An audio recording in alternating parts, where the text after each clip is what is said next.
Hey guys, how are y'all doing? Today we're gonna start recapping the manhwa, Ashtarte. A beautiful story about a young boy and a young girl taking their fates into their own hands, not letting a prophecy define them. I really like this one. I hope you do too. If you like this sort of content, please remember to like and subscribe. It's a huge help for us, and it allows us to be able to post more videos. Without further ado, let's jump right into the story. Young and sweet Ashtarte Firenze, princess of the Firenze Empire, is exploring a beautiful evergreen garden with her attendant, Loena. Loena explains that the plants there are so green because Prince Mirigan, Ashtarte's older brother, used magic so that the garden would bloom during winter. Ashtarte is having a wonderful time as she rarely gets to leave her palace because of a prophecy the high priest foretold, saying that on the night of the blood moon, two princesses would be born, one bearer of light and the other bearer of darkness. Just as the priest announced, on the night of the blood moon, two princesses were born. With silver hair like the rest of the royal family, Amaryllis Firenze was born from a commoner mother. On the other hand, Ashtarte was born with pure royal blood, but with hair as dark as night, a color never seen before in the imperial family. Because of that, Ashtarte was interpreted to be the bringer of darkness, while Amaryllis, the light princess, causing the royal family to banish Ashtarte following her mother's death, secluding her to a separate castle with only one maid, Loena. Loena is furious by this, as she knows Ashtarte to be the most loving and sweet child, who even helps around the palace doing chores. In any case, after a while in the garden, Ashtarte becomes hungry. So Ashun Belga, captain of the 5th Division of the Imperial Guard, escorts her around the garden while Loena fetches her some food. That's when they run into Prince Mirigan and Princess Amaryllis, nicknamed Rilly. The only interaction Ashtarte has had with the prince is when he told her to never call him brother, that only Rilly could. Poor Ashtarte was heartbroken by that. Now, Rilly is inviting her to have tea with them. You would have expected the Princess of Light to be at least as sweet as Ashtarte, right? Well, wrong.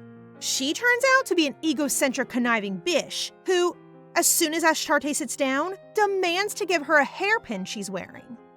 Ashtarte doesn't want to, as it was gifted to her by Loena, but the manipulative bish insists, telling her that if she doesn't, it would look like she hates her. What the hell? Ashtarte refuses to give it to her, sending Rilly into a fit of rage. She breaks cups, asking Ashtarte how dare she say no to her, and even going as far as trying to take the hairpin from her by force. Spoiled much? Prince Mirigan stops Rilly's hand, leaving her even more shocked as he had never opposed her before. With crocodile tears running down her cheeks, she plays the offended card and storms off from the tea table. Mirigan orders Ashun to go after her, leaving him and Ashtarte alone. It's kind of awkward between them, as you would guess, but Mirigan tries breaking the ice by asking Ashtarte if the dress she's wearing is new.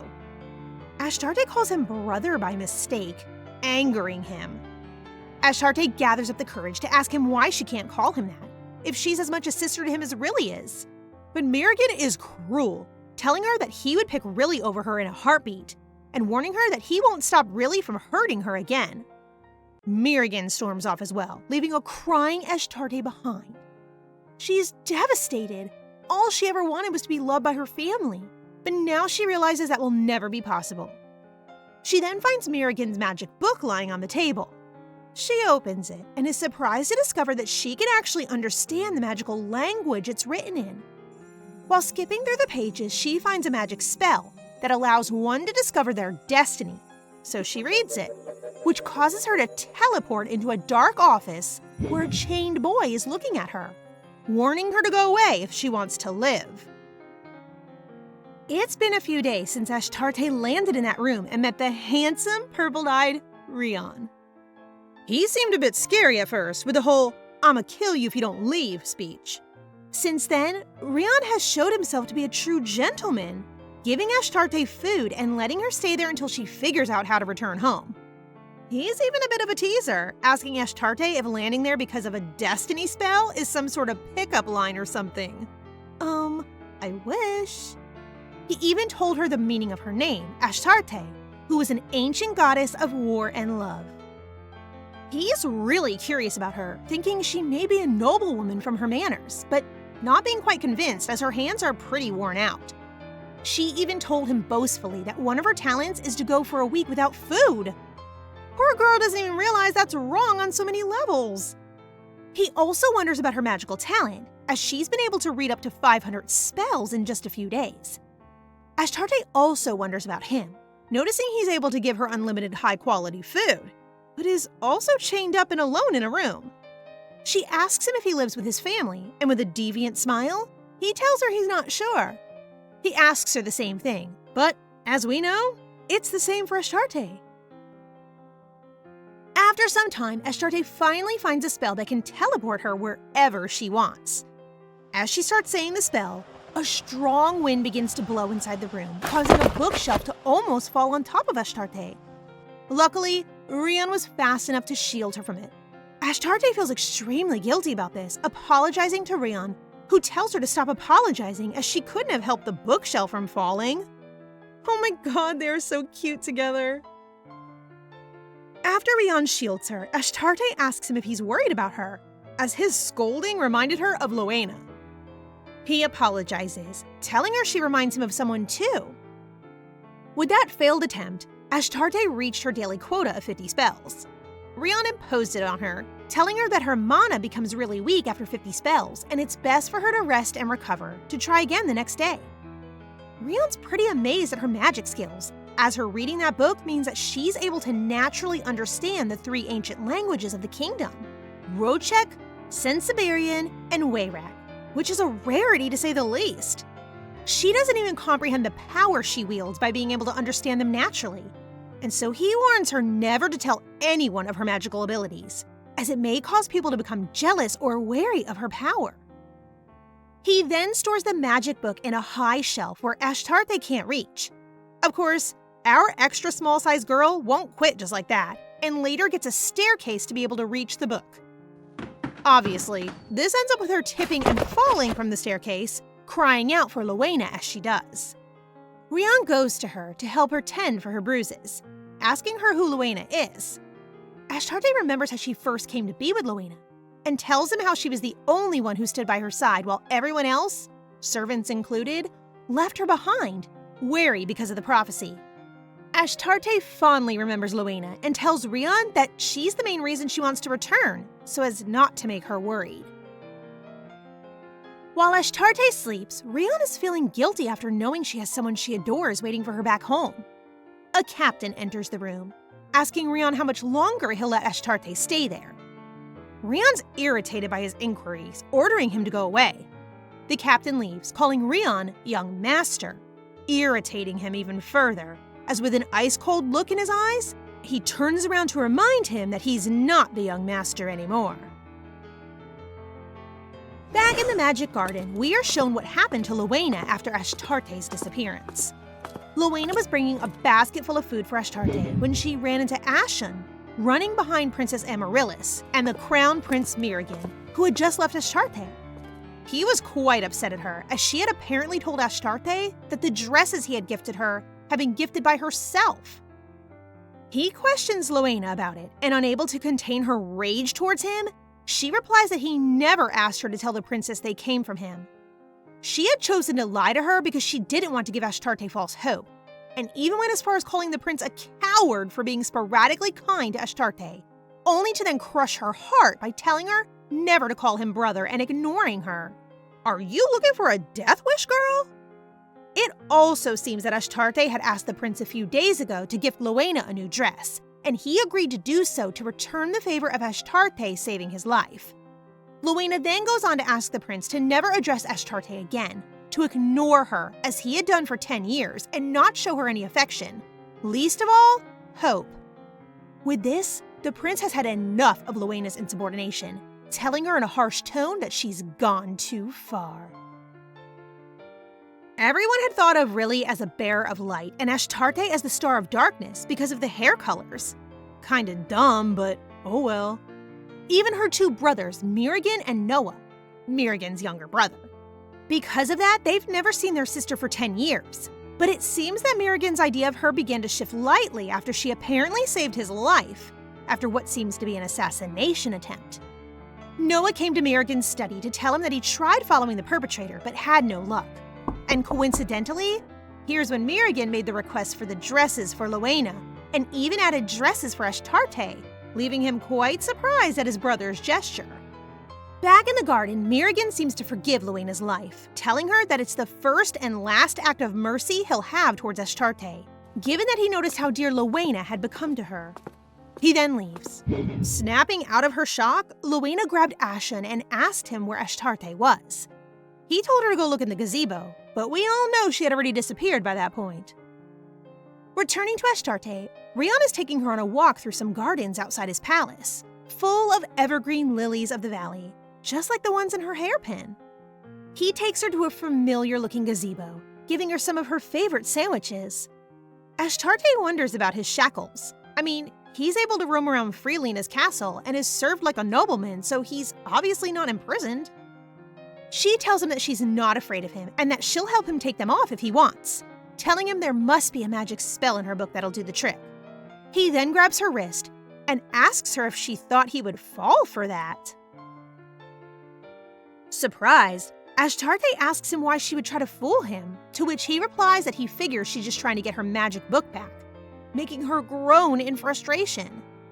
He tells her that he doesn't have any plans of taking them off soon, telling her that taking them off would make some people extremely anxious. Ashtarte asks him if he plans on wearing those shackles forever, and he tells her it might be possible, which really upsets her and causes her to shout at him, telling him he can't live forever in hiding.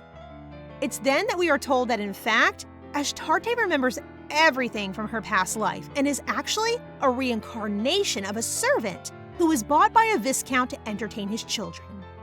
They were cruel, harming her physically for amusement, and even went as far as killing her by poisoning her food. Before dying, she wished to be reborn into a loving family, and was actually reborn as Ashtarte, despised by her blood but loved and cherished by Lowena. Snapping back to reality, she apologizes to Rion for raising her voice, and asks him if he likes lilies of the valley. With a cold look, he tells her his family liked them, bearing a bitter smile.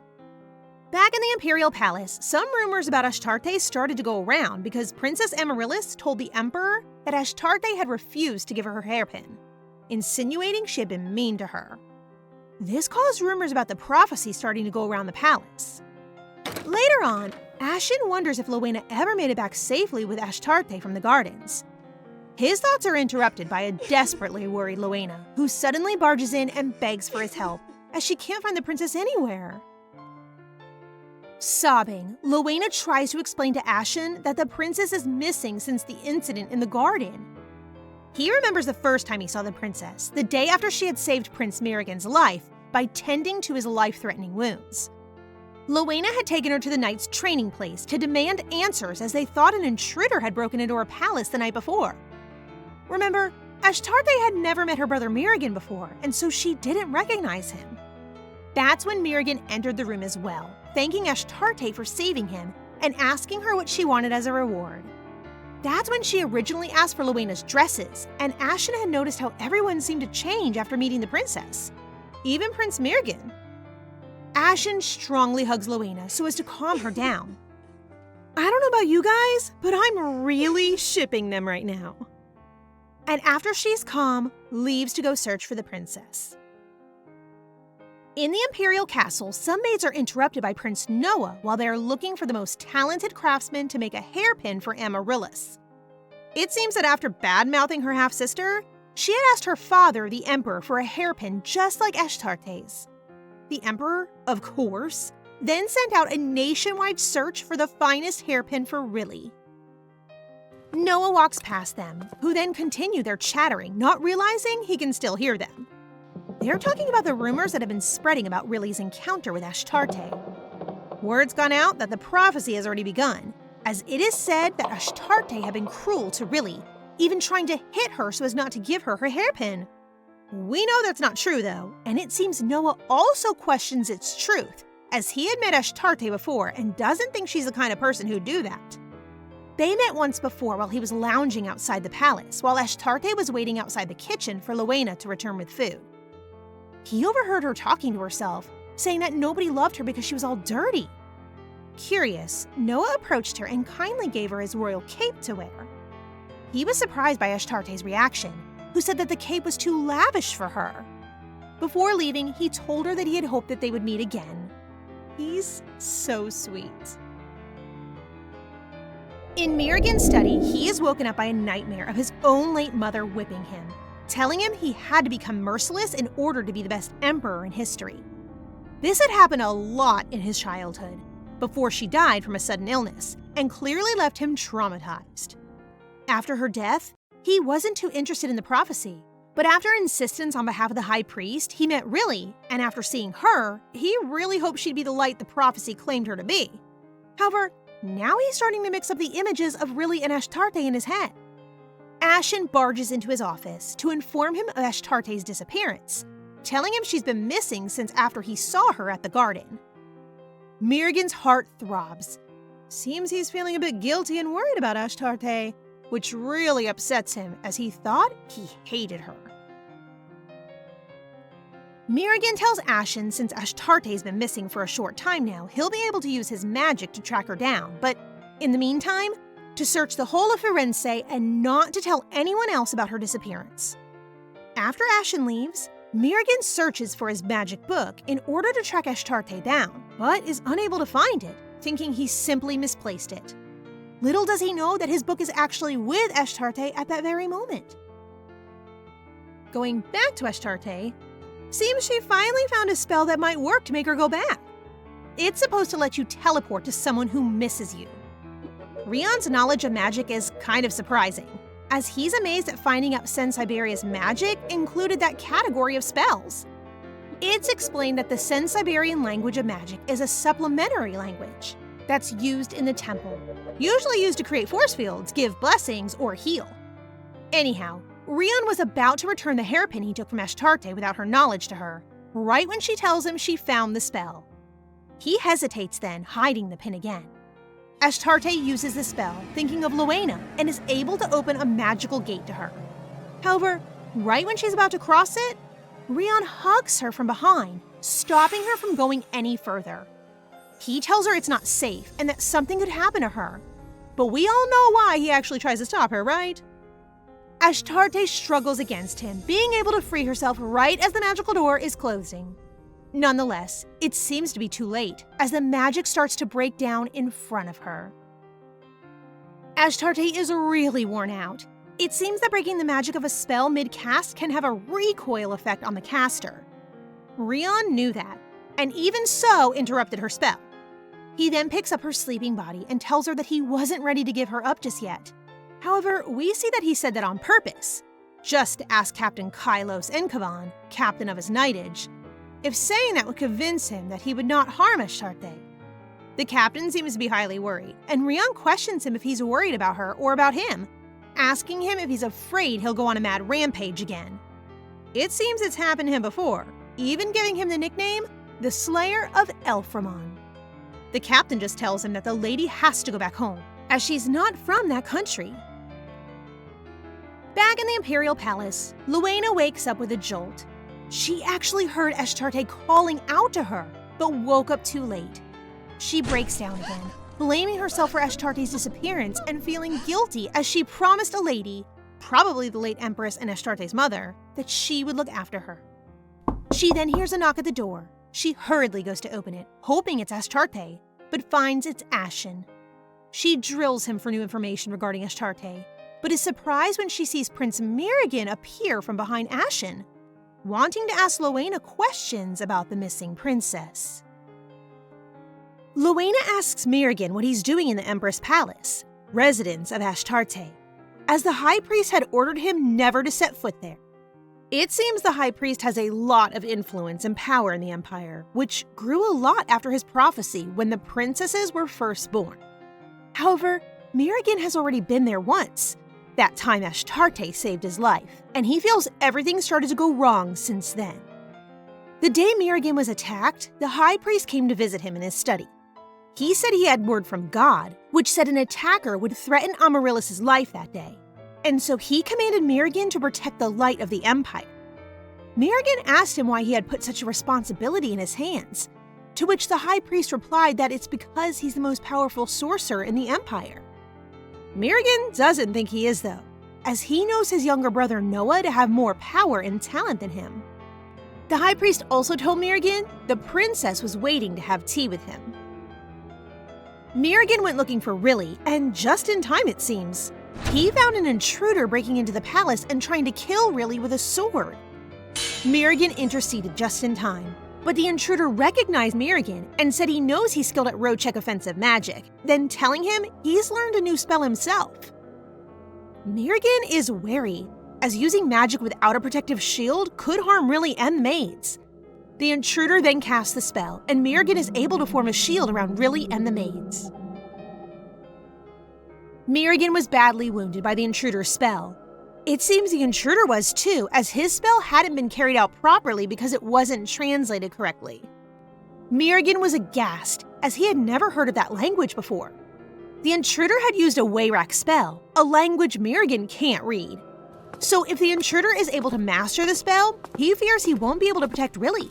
And so he went chasing after the escaping attacker, hoping to catch him and extract information from him. However, he blacks out and wakes up again at the Empress's palace, with the sleeping Ashtarte hugging his arm. How can you not love her? She's so cute! It was his first time meeting her, and he couldn't contain himself and almost caressed her head. However, he stopped himself, as images of his torturous mother commanding him to be merciless invaded his mind. So he just left her there sleeping on the floor. He figured he'd never see her again, but he did the other day at the Knightage.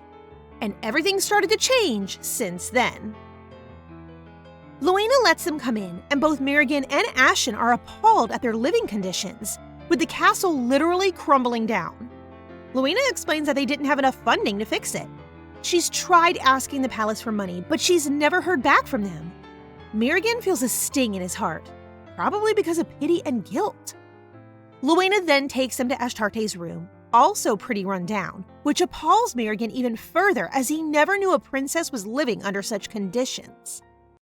He's shown Ashtarte's wardrobe full of old and tattered dresses, and he suddenly feels embarrassed after remembering how he had shamed Ashtarte for having covered him in an old carpet when he was wounded, now realizing that was the cleanest cloth she had. He then finds Noah's cape, the one he had given Ashtarte when he met her, remember? And demands Luena to tell him where they got it from. He recognized the cloak as Noah's and wondered why he never told him he met Ashtarte. Luena then tells him she tried countless times to get Ashtarte to throw it away, but she wouldn't, deeming it the first gift she ever received from her family. She had asked her why she still loved her family, even if she had never met them. And she told Luena that she can't change her feelings. She told her that she taught her that, to love unconditionally. This girl really is pure kindness. Merigan then asks Luena if the reason she lied to Ashtarte about the dresses was because of not wanting to get her hopes up, and she tells him that's right. We see now a deeply guilty Merigan, thinking back on how he ignored Ashtarte for so long, even though she needed him. He confesses that he actually wanted to see Ashtarte again, and was glad to encounter her in the garden. Yet, he reacted horribly wrong when she called him brother, as it made him feel miserable for not protecting her when she needed him, as he had deep down accepted her as his sister from the first time they met. Merigan is crying, consumed with guilt. Ashtarte wakes up in Rion's palace, being looked after by him as she recovers from the broken spell. She doesn't seem to remember what happened, and Rion tells her to rest for the day as she had really harmed herself. When he's about to leave, she stops him and begs him to stay with her for just a minute longer, apologizing for being so stubborn. Rion, moved, sits next to her and tells her he'll stay until she falls asleep, but angrily demands to know who told her that asking for company was a stubborn thing to do. He's getting really protective there. Ashtarte tells him that she was just scared of asking for too much, fearing that he would hate her and leave her, like her family did. Rion laments Ashtarte's pain and even offers her to stay with him in his palace longer. Ashtarte seems to be tempted by his offer, but Rion then admits that it wouldn't be fair for Luena. Ashtarte agrees, missing Luena herself, and tells Rion she wants to try to be loved by her family a bit more, that she wants to try to be loved by everyone. This sets Rion off, who tells her she doesn't need to be loved by everyone and that she also doesn't need to love everyone. He gives her back the pin, feeling bad for having kept it from her, but Ashtarte cuts him off and hugs him, thinking he had found it for her. In that hug, Rion decides to let Ashtarte go, thinking he doesn't want to cause anyone hardship again. He then tells her that, to him, she's more than deserving of love. I'm actually watering up, you guys. They are so wholesome. Once Ashtarte falls asleep, Rion stands up and leaves the magic book in her room, on a shelf close to her so she can reach it. He wishes they met a little sooner, even saying that from now on, he'll bet on his destiny with her. Ashtarte then wakes up, finding it strange not to see Rion anywhere. Finally, she remembers Rion was the one who held her back when her spell broke, so she wonders if he had blocked her on purpose. She brushes it off, still thinking the best about Rion and thinking he has no reason to want to keep her there. Clueless and naive Ashtarte. She stands up from her bed and sees the magic book, realizing she can finally reach it. Ashtarte can't reach the book, but that's not an issue anymore, as she learned a spell that allows her to move stuff. It's successful, and she finally has the book in her hands. She thinks about going back to the imperial family, and fears Merrigan will scold her for having taken his book. That won't stop her from going back, though. She's determined to keep trying to find her home there and make them her family. In the imperial castle, Ashen is reporting to Merrigan regarding Ashtarte's search, but it seems there's been no progress. Merrigan is frustrated, as the more time that passes, the more likely people are to find out Ashtarte's missing, which would raise questions about why he's looking for her in the first place. Merrigan asks for Noah's presence, and once in his office, tells him he wants him to do something without anyone finding out. He asks him to use his magic to find Ashtarte, confiding in him about her disappearance. Noah asks him why he's searching for her, if Merrigan's always ignored Ashtarte's existence, to which Merrigan replies that from now on, and if she'll allow it, he'll keep her close by. Aww, seems someone's heart has defrosted a bit. Noah asks him if it would cause conflict with the High Pope, who's always forbidden him from meeting her, and Merrigan tells him that that's why he must keep it a secret and be discreet. He then asks Noah about why he hasn't been wearing his cape recently, and is surprised to hear Noah lie. He tells him that it got dirty, so he threw it away. Furious, he asks him why he gave it to Ashtarte, and Noah asks him in return if it's in order. Seems Noah was a bit traumatized by their lunatic mother as well, who brainwashed him to always follow Merrigan's orders. In any case, Noah keeps his mouth shut, and just as he's leaving, tells Merrigan that even if he had ordered him, he wouldn't have told him. My, look at the influence Ashtarte has on people. Ashen goes to meet Luena in the Empress's palace. She's been waiting for him. Ashen thinks she looks thinner than before, worrying that she hasn't been eating properly. Luena interrupts Ashen before he can say anything about Ashtarte's search. She tells him she already knows he doesn't have any new information on her, and asks him not to go tell her every time he has to hand in a report. She confesses to him that it's getting really draining for her, as she's tired of getting her hopes up when seeing him go to the palace, just to have them crushed every time. This hurts Ashen, who only wants to help her and can't help but confess to her that he'd just returned from calling Prince Noah, and that he's sure that with his help, Merrigan will definitely find Ashtarte. Remember, though, that Merrigan had asked Ashen for his discretion. This doesn't seem to improve anything for Luena, who's deeply lost in her grief and longing for Ashtarte. She asks him if he knows the value of something precious, telling him that usually it's only found when lost. She wishes that this would finally allow Prince Merrigan and Ashtarte's family to realize her value, even though she's heartbroken about her disappearance, hoping that maybe she could be less resentful towards them. Looking at how affected Luena is about Ashtarte's disappearance, Ashen swears internally to never find anything precious. Ashtarte tries the spell that worked last time around, but nothing happens. She worries she ran out of mana for good with all of her previous attempts. In the meantime, Rion is having a meeting with Joshua Nohays, Prince of the Nohays Empire, he seems nice enough, insisting that he would eventually remove the chains from Rion, seeming to feel guilty about them. He even tells him he'll rinse his name, removing the nickname he's been given since the incident 2 years ago as the Butcherman of Elforman. Before the incident, he used to be called the Joker of Elforem, as he was the heir of the Elforem family, one of the 3 most powerful families of the Nohay's Empire. He discovered when young that he had a special power, and when trying to show it to his younger brother, ended up accidentally amputating his leg. He felt so guilty after that he never left his room again, even though his family made constant attempts to see him again.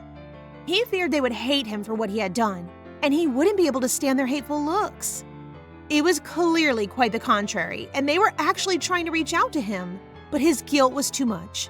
He even would have preferred for them to hate him from the get-go. His father told him to never show that kind of power to anyone and to never use it again. He may end up hurting more people, and the wrong people might try to use him for their advantage. However, a year after his accident with his brother, the Emperor of Nohay's called for a meeting with him. His father warned him about the Emperor, telling Rion to not budge about not using his powers ever, as the consequences may be catastrophic. Before meeting the Emperor, Rion's father asks him what he believes a good emperor is, and Rion replies that a good emperor should be a fair ruler who isn't shackled by his positions or connections. And so, they went to the meeting with the Emperor in the Imperial Palace, where he first met Joshua. There, the Emperor told him that he had heard interesting rumors about him, with a quite sinister smile on his face. It seems there's been an internal feud between the royal family and the Elforem clan, as they've been a powerful family even before the Nohay's family became emperors of that land. The Emperor tells him he's heard rumors about Rion being able to read Wayrak magic and can cast extinction spells. This utterly shocks Rion, who thought it had been kept a good secret up until then. Rion freezes in place, raising even more suspicions from the Emperor. Rion's father speaks for him, telling the Emperor that Rion is a normal human, but he doesn't buy it. To push Rion into using his magic, he then stabs his father in his leg, telling Rion that if he wants to save him, he should start using his magic. Rion is horrified, but still won't budge. Noticing this, the Emperor then shows Rion that he has taken his mother and his younger brother as well, and the Crown Prince William, Joshua's older brother, uses magic to cast a guillotine that kills them both, right in front of Rion. The Emperor then stabs Rion's father in the heart, and Rion can't take it anymore. He casts a Wayrak spell, causing 2 magical swords to almost kill the Emperor and the Crown Prince, all while young Joshua was hiding, in fear of his own family, behind a column. The Emperor marvels when seeing Rion's power, already thinking of how he can use him to conquer Firenze and the whole continent. With his dying breath, Rion's father asks him not to use his magic for killing people, ever, and tells him not to cry. He then makes him promise to stay alive and to show him how the great emperor he had spoken about rules over Nohay's. After that, Rion was ordered to use those chains and to take the blame for the death of his family if he wanted to elude charges for treason. Now, Rion asks Joshua how he believes a good emperor should be. And surprisingly, he gives the same answer Rion gave his father back then. Rion remembers Ashtarte's words, imploring him to not live in hiding, and his father's words as well, and tells Joshua he doesn't intend to live in hiding any longer. A strong sound is heard from the room upstairs where Rion and Joshua are, and Rion feels the magic in the house slowly dissipating. He's glad to see Ashtarte was finally able to make the spell to take her home work. And he just tells Joshua that the sound probably came from something falling. Ashtarte appears in a room she doesn't recognize and finds someone sleeping on the bed. She still thinks it's Loena, so she approaches the sleeping figure and tries reaching for it when suddenly, a male hand appears and grabs her wrist. It seems to be the Emperor, Ashtarte's father, and he demands to know who she is. After seeing her honey-colored eyes, the Emperor mistakes her for Rebecca, his late wife and Ashtarte's mother. However, Ashtarte quickly clears up his confusion, telling him she's not her mother. Now realizing he's before his daughter, he stands up and tries to reach out for her, but Ashtarte is terrified of him, fearing he may punish her or harm her. So she quickly uses the spell again and is able to open a portal to Luena. Shocked by the sudden gusts of wind from Ashtarte's magic, the Emperor grabs his sword, scaring poor Astarte even more. She walks away from him, but he keeps trying to reach her, asking her to wait a minute. She's finally able to cross the portal, leaving a confused Emperor behind. Ashtarte finally lands with Luena, who at first can't believe her eyes and thinks she's dreaming. When she realizes it's reality, she rushes to hug Ashtarte tightly, both of them breaking down and crying on each other's shoulders. Ashtarte notices Luena is thinner than before, and Luena, amidst sobs, begs Ashtarte to never leave her again. Ashtarte tells her she won't, also admitting she missed her horribly. Later on, Ashtarte tells Luena how she disappeared and reappeared again, and tells her about her newfound magical abilities. Luena is extremely surprised, as it's very rare for someone to be so proficient in ancient languages, even more so considering the lack of formal education Ashtarte received. She then makes Ashtarte promise her to never tell anyone aside from her about her powers, even going as far as threatening to never make her favorite sugar milk again. How dare she? Even so, Ashtarte has already decided to never use magic again, even though she kinda misses Rion, as she fears she won't be able to go back home again. In the main imperial castle, Mirigan has received news about Ashtarte's reappearance. He immediately sets off for the Empress's palace to go see her, but his aide, Kale Burmuz, is continuously trying to convince him not to go. He tells him it's too late to form a relationship with her and that he won't be able to amend the 10 years he ignored her. But really, what he fears is that the head priest finds out about Mirigan now meeting with Ashtarte and causing public opinion towards Mirigan to turn sour. Remember, the high priest has a whole lot of power in the Empire. Even so, Mirigan ignores him. To Kale's misfortune, even Prince Noah shows up, wanting to join Mirigan in going to meet Ashtarte. Even Ashen shows up, meaning to go see the princess, and Kale can't help but join them too. Look at how influential Ashtarte is! Go, girl! Ashtarte puts on one of her old and used dresses, even in the cold weather, wanting to save the one she thinks Luena gave her for a more special occasion. She then tells Luena about Rion and how he helped her and looked after her, even telling her that he told her that she had been named after an ancient goddess. Luena agrees, telling her that while her mother Rebecca was pregnant with her, it is said that the gods came to her in a dream and told her that to grant her wish for a child, they would give her one with divine powers, and that she should name her Ashtarte.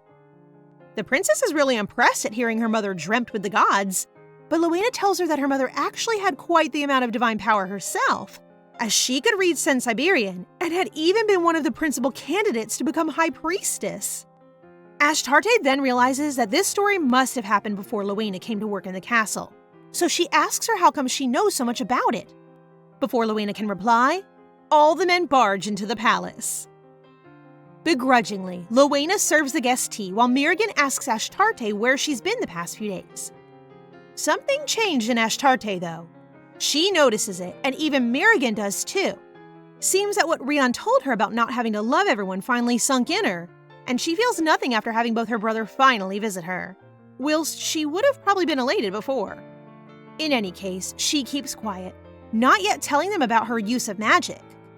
Suddenly, Ashtarte hears Luena call her from behind and turns around to find her bleeding from the mouth. Oh, please, don't let anything happen to Luena. Luckily for Ashtarte and us, Luena wasn't injured. She just bit her lip too hard in trying to contain her rage and frustration towards Mirigan. She takes advantage of that intermission to remind Ashtarte of the promise she made to her to not tell anyone, not even the princes, about her newfound magical abilities. Ashtarte returns to the conversation with Prince Mirigan and lies to him, telling him that the only thing she remembers is blacking out, and when she woke up again, she noticed time had gone by without her realizing. Noah becomes quite mad, questioning her calmness and asking her how she doesn't fear that the next time that happens, she could die, leaving Ashtarte quite shocked at his reaction. Noah then stands up and leaves, leaving even Mirigan surprised as he's never seen him express his emotions so clearly before. Kale is also worried that the more time Mirigan spends there, the more likely the High Priest is to find out he's been contacting Ashtarte. So he also suggests to Mirigan that they should head back now. Mirigan then stands up. Before leaving, he asks Ashtarte if she knows who he is and what relationship they have. Ashtarte, fearful that he may get mad at her again, hesitantly replies that they are family by blood. He then asks her what she should call him, being her family, utterly shocking Ashtarte. She doubts her answer, as the time she's called him brother, he'd responded extremely harshly and coldly. She decides to call him Crown Prince, as that was what he had told her to refer to him as, causing Mirigan to put on a saddened expression on his face and leaving Ashtarte quite baffled. Mirigan then leaves, defeated, realizing that he really blew it with Ashtarte, who now has no feelings of intentions of bonding with him as siblings. In the Asmodeus Great Temple, a place only the High Priest and those he allows can enter, the head maid of the Imperial Palace informs the High Priest that Mirigan has been meeting with Ashtarte, worried that he may find out that she has been purposely mishandling the budget for the Empress's palace. Seems like she has been putting it at an absurdly high amount, but as we know, that funding never reached the palace. The High Priest assures her he'll take care of it. He then asks about how Riley is doing, asking her to inform him if she notices any suspicious movements. This head maid seems to really believe the High Priest's objective is solely to protect Firenze from the darkness, aka Ashtarte. But honestly, I really have my doubts. After the head maid leaves, the High Priest seems to let out his frustration and anger, which he's been clearly holding in. Quite sus, in my opinion.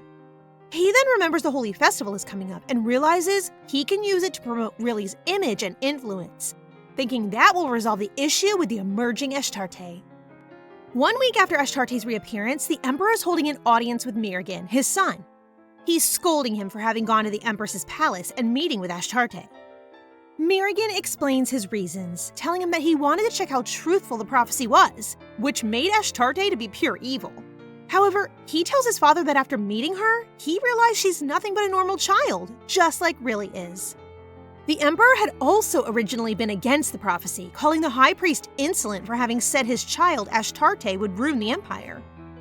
After the priest told him the prophecy, he was so angered at him and his arrogance that he went on to destroy nearly half the temples in Firenze.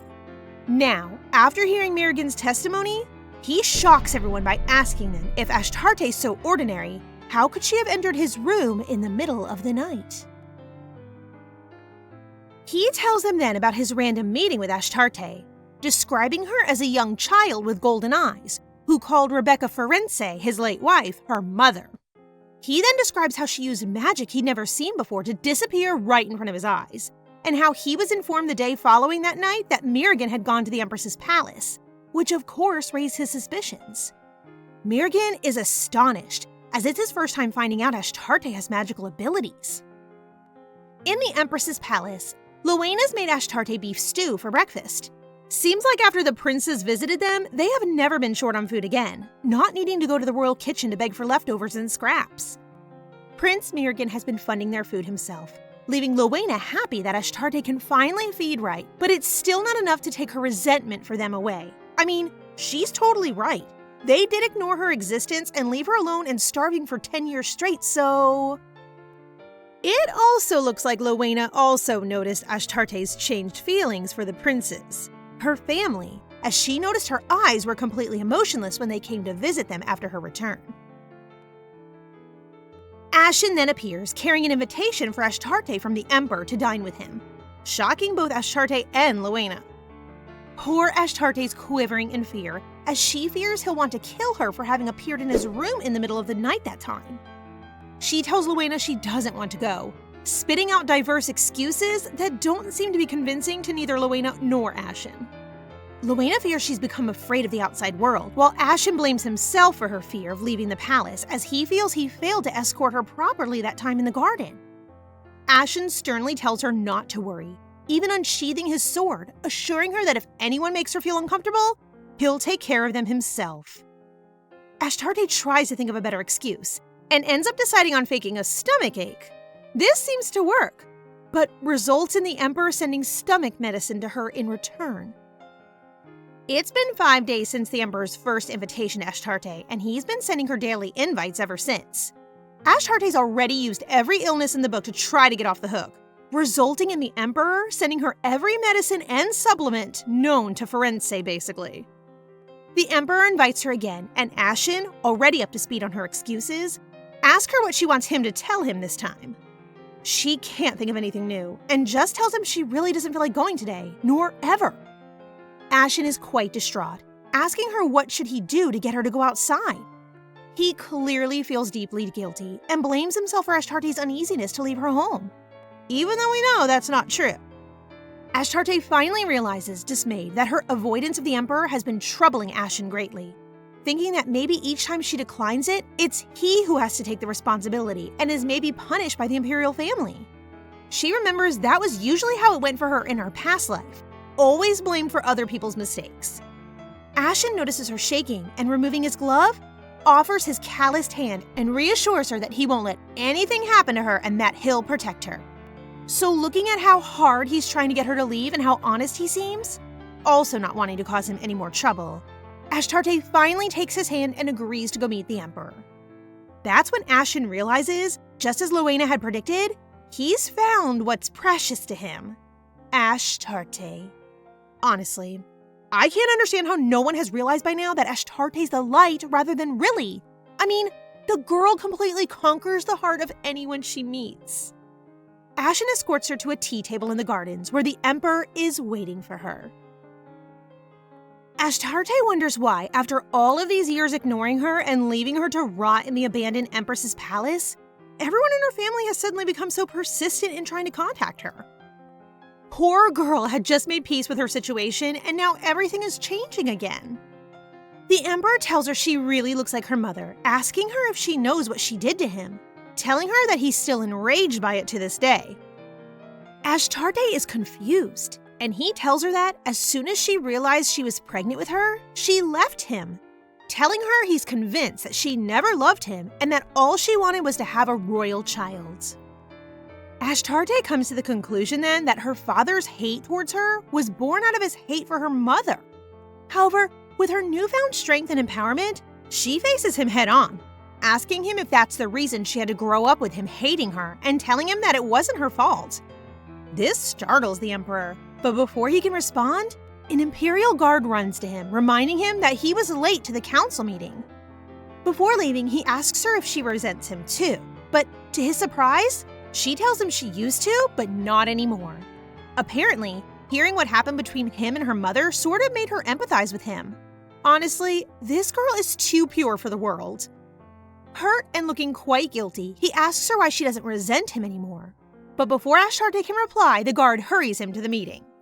Ashtarte thinks about it though, and she realizes it's because she finally realized who her true family is: Ashen and Lowena, the only people who've always and unconditionally been there for her. You go, girl. It's about time you reclaim your peace and happiness. In the council meeting, the heads of the most important noble families of Firenze are discussing the preparations for the upcoming holy festival. The Emperor informs them that Lord Isaiah Sen Siberia will be personally visiting Firenze during the festival.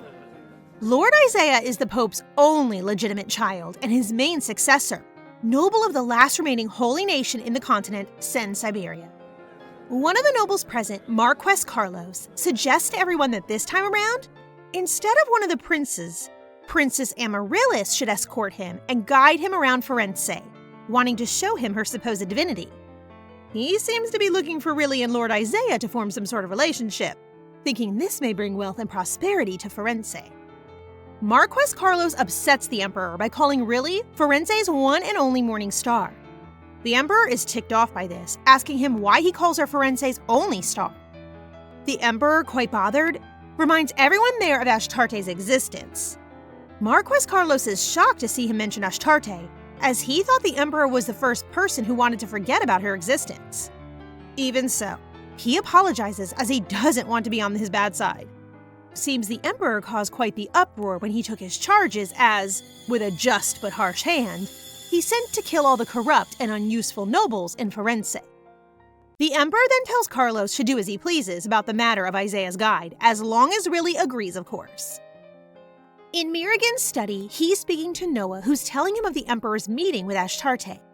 Mirigen wonders if his father is interested in her because she looks like Rebecca, or because he's changed his mind about her in the prophecy. Seems Noah was also called by the Emperor for questioning about having gone to the Empress's palace, but he tells Mirigen he told nothing to the Emperor. Mirigen thanks him, but Noah tells him not to, as he acted on his own will, telling Mirigen he's interested in Ashtarte, but in his own way. Whatever that means. The head maid then enters Mirigen's study. She was called there by him, as he apparently got hold of the budget sheets for the Empress's palace and is questioning her about them, asking her if everything written there is true. The head maid thinks back on her encounter with the high priest, who said he would take care of the issue, but is still afraid to answer Mirigen's question, which further raises his suspicions. The maid is extremely afraid.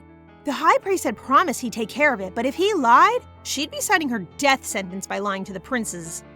She finally decides to trust the high priest, bowing down, and tells Mirigen there's nothing wrong with the ledger, swearing on her honor and everything. Mirigen, disappointed, tells her she's right, that he noticed the ledger was in fact so perfect that he tested her in order to be able to praise her hard work.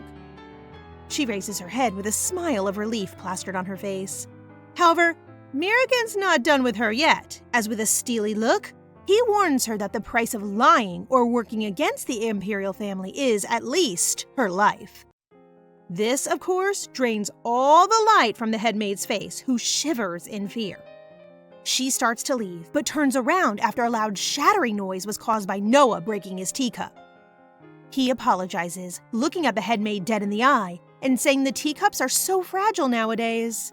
Clearly another warning to her not to do anything stupid or she'll be next. After she left, Mirigen shows himself frustrated by the outcome of their interaction. He wanted to be able to get some information from her, as the ledger raised his suspicions for being too perfect, showing signs of having been tampered with.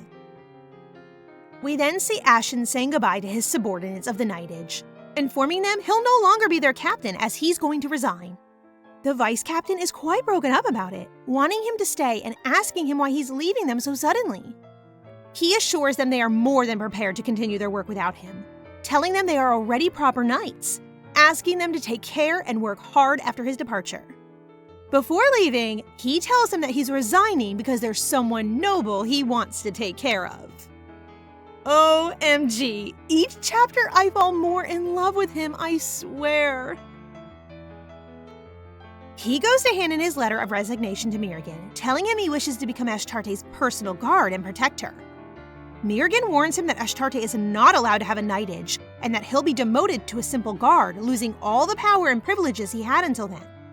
He accepts this knowingly, telling him that once he realized she meant everything to him, he became prepared to accept anything that comes from protecting her. Mirigen then accepts his resignation, but asks him for one last favor before he leaves the imperial palace. He gives him 3 information sheets on different people: the daughter of a house in financial crisis, 2 twins with scarred faces, and a girl whose family name disappeared. He asks Mirigen who these people are, and he tells him that they are candidates to serve Ashtarte in the Empress Palace. Mirigen tells him to allow them to decide whether they want to work in the Empress's palace or not, then telling him that he must then enter the Empress's palace with the ones who accept. Half a month later, Ashtarte is caught by Lowena sweeping the floors. She scolds her sweetly and gives her some sugar tea, reminding her that she has promised that if Ashtarte kept her magical abilities a secret, she would make her sugar tea more often. Apparently, ever since after she met with the Emperor, she's never heard anything again from the imperial family. No more invitations nor medicine from the Emperor, nor visits from any of the princes. Ashtarte is quite merry about that, as she seems to have finally found some peace. They hear a knock at the door and find Ashen, along with all the 4 women who volunteered to be Ashtarte's attendants, on the other side. Ashen tells them these girls are to be Ashtarte's new attendants, and they salute her, bowing and all, causing her to be quite shocked. Lowena seems to be quite skeptical, becoming furious when Ashen tells her they've been sent by Mirigen. She thinks he's insulting Ashtarte, and the new attendants seem to be upset by her response. However, Ashtarte, with her lively and warm personality, quickly makes them feel at home. She introduces herself and asks for their names. Ashen then informs Ashtarte that he'll now become her own personal guard. At first, she's feeling anxious about it, fearing Ashen may resent her and hate her for having resigned his job as captain. However, Ashen assures her that choosing to protect her has been the best choice of his life, leaving her at peace. Lowena knows she can trust Ashen, but is still quite cynical of the new attendants and intends to keep a close eye on them. After Ashtarte leaves, Ashen begs Lowena to give the attendants a chance, reminding her that she herself decided to look after Ashtarte of her own accord, just like these women. However, Lowena admits that, in fact, she had been asked to do so by someone else. A few days later, Ashtarte is trying really hard to befriend the new attendants. She starts off with Olga Altino, a gorgeous light purple-haired girl. Ashtarte is trying to help her hang wet clothes, but she won't allow it, telling her that she won't let her hands get all wet. She insists, telling her she'll help her draw the water out of it, but Olga won't let her. She immediately cuts her off, telling her it's her job and that there's nothing for her to do there. Frustrated, Ashtarte leaves. She then goes to the kitchen where she finds the twins, Moana and Morgan Harold. She finds them preparing her food, so she sneaks up on them from behind so as to play a prank on them. However, before she can do it, she overhears their conversation. They are talking about their scars. It seems that Moana, the long-haired twin, keeps optimistic about their scars being able to heal. She bought some cheap medicine, which is supposed to be made from holy water, but Morgan doubts it's actual medicine due to the price. Moana then insists, telling her that as the Holy Festival is coming up, maybe they can get a chance to meet Isaiah Sin Siberian and ask him to use his holy magic to heal them. Morgan is, however, at her limit, reminding her that not even their parents wanted them and telling her to face the reality and accept they'll live with those scars forever. Ashtarte leaves quietly, not having meant to listen to that private conversation. Lastly, she goes to visit the apothecary. In charge of the medicine and all health-related is Veronica. While going there, she meets Ashen, who has a cut on his arm and was going to the apothecary himself. Once there, Veronica pours some medicine made from a plant on his wound, making the bleeding stop and his skin heal instantly. Connecting the dots, Ashtarte asks to borrow some of that medicine from Veronica. After Ashtarte leaves with some medicine that heals scars, Veronica notes to Ashen that Ashtarte seems to be very different from the rumors that have been spreading about her. They even reached her village, saying that she is an ominous being, and that when she met with Riley, she started to consume the light. However, she notes that there's nothing ominous about her, most of all after observing her beat-up hands from hard work. Ashtarte reaches the kitchen where she finds Moana. She approaches her, asking her where Morgan is, but Moana seems to be afraid of her due to the rumors behind her ominous presence. However, Ashtarte quickly shows her she doesn't need to be afraid, as she tells her she has a gift for them and gives her the medicine. Moana is extremely grateful and surprised to see her be so different from the rumors. However, Morgan appears and takes the medicine from Moana's hands, returning it to Ashtarte and coldly telling her that they've already tried it and it won't work on old scars. Then telling her to refrain from giving them false hopes. Yikes! She apologizes for her tone and leaves, leaving a defeated Ashtarte behind.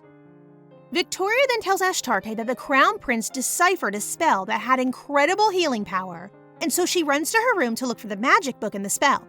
She finds it, but is hesitant to use it on the twins as she had promised Lowena never to disclose her magical powers. Meanwhile, in the Imperial Castle, Riley is expecting Lord Isaiah to arrive at any moment. She had been resistant to becoming his guide at first, but after finding out he's supposed to be very handsome, she quickly agreed, now planning to make him her groom. Damn, this girl moves fast! Isaiah finally arrives and feels an ominous presence in the palace as soon as he exits the carriage. As Riley is showing Isaiah her magical lily garden, she ogles him up, deciding his looks are so good she's gonna marry him. However, he doesn't seem so bewitched with her as everyone else around her is, as he simply tells her he wants to be led to his quarters. Riley is a bit surprised, as it's the first time anyone's ever resisted her. But he convinces her it's because he feels tired from the long journey and her ego lets her believe it. Nonetheless, once she's further away, Isaiah notes that he's getting a bad feeling from her, as if she wasn't even something that's supposed to exist, and is left quite baffled at the High Priest's prophecy, not feeling her as being holy at all. Later at night, Isaiah decides to go on a stroll around the palace's grounds alone when he encounters the Empress's palace, even though no one told him about it. Inside the palace, Ashtarte is walking towards Veronica's quarters with a sore tummy, hoping she'll give her some medicine. She's still quizzed on what to do about the twins' scar, as she knows she can use magic to heal them, but she doesn't want to break her promise with Rowena. However, walking down the hallway, she eavesdrops on a conversation the twins are having in their room about their scars. Moana is angry at Morgan for being so hopeless about their scars being able to heal, telling her she's desperate to heal them, even if she's given up, while reminding her that even their parents left them because of them. Quite the douchebag parents, if you ask me.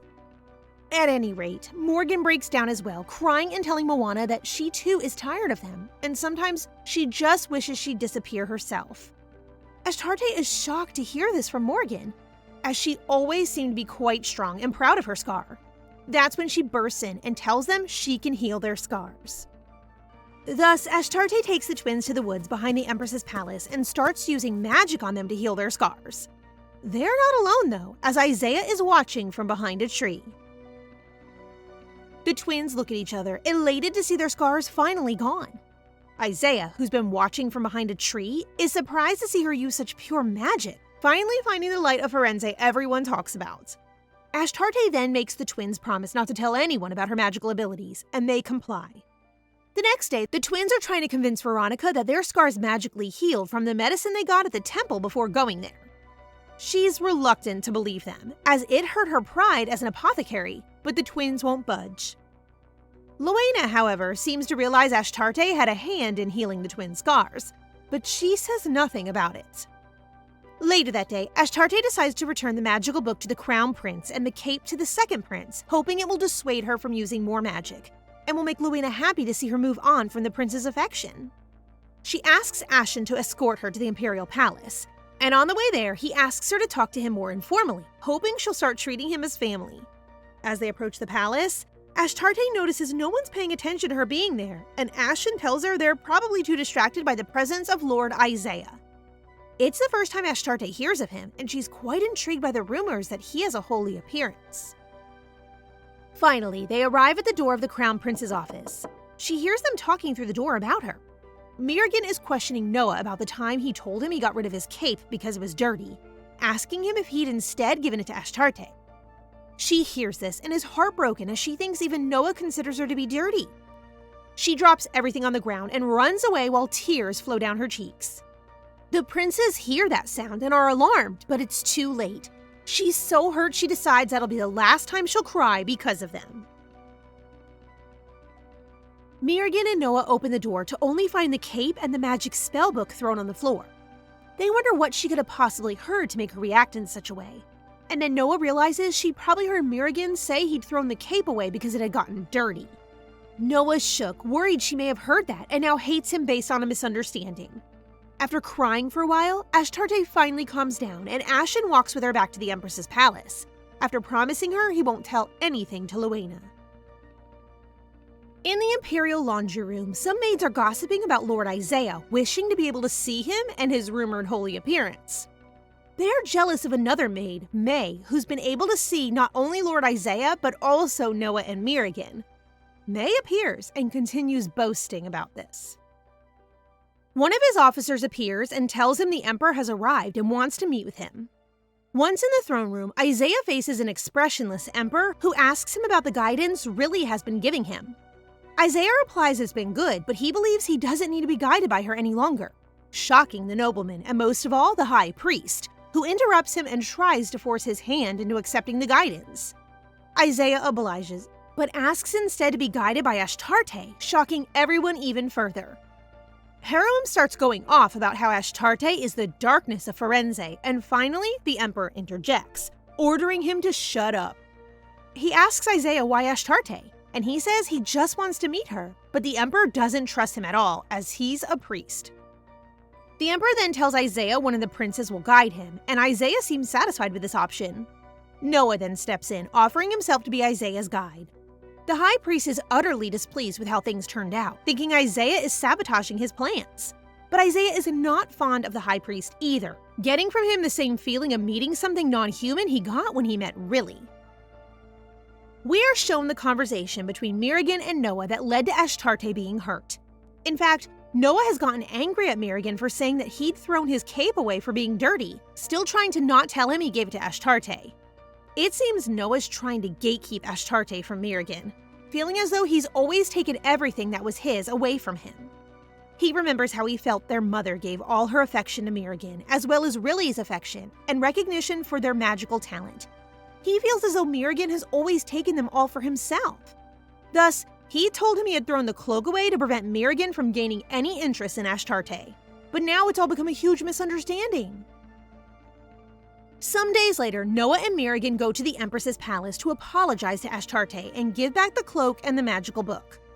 They are received by Ashtarte, but she bears a cold, expressionless look towards them now.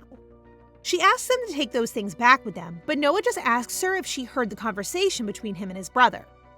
Noah tries to clear things up, telling her that it had all been a misunderstanding and that he didn't think she'd be hearing them. However, this only enrages her further, asking him if she hadn't heard them, he'd still be talking like that behind her back. Noah freezes, only being able to apologize to her. Mirigan then interjects, telling her they came to apologize and begging her to let things return to how they were before. Ashtarte laughs, telling them she's grateful for what happened as it made her realize a lot of things, and that nothing will go back as it was before. Mirigan then gives her another magical book as an apology gift, asking her to accept it and telling her they'll be going now. Ashtarte stands up, asking them to take the gifts with them, but they ignore her, still doing as they please. Later on, Ashtarte, the twins, and Ashen are outside in the garden of the Empress's palace, trying to plant some plants in the barren land. As they are working, they notice Lord Isaiah approaching them, who comes closer and steps before Ashtarte.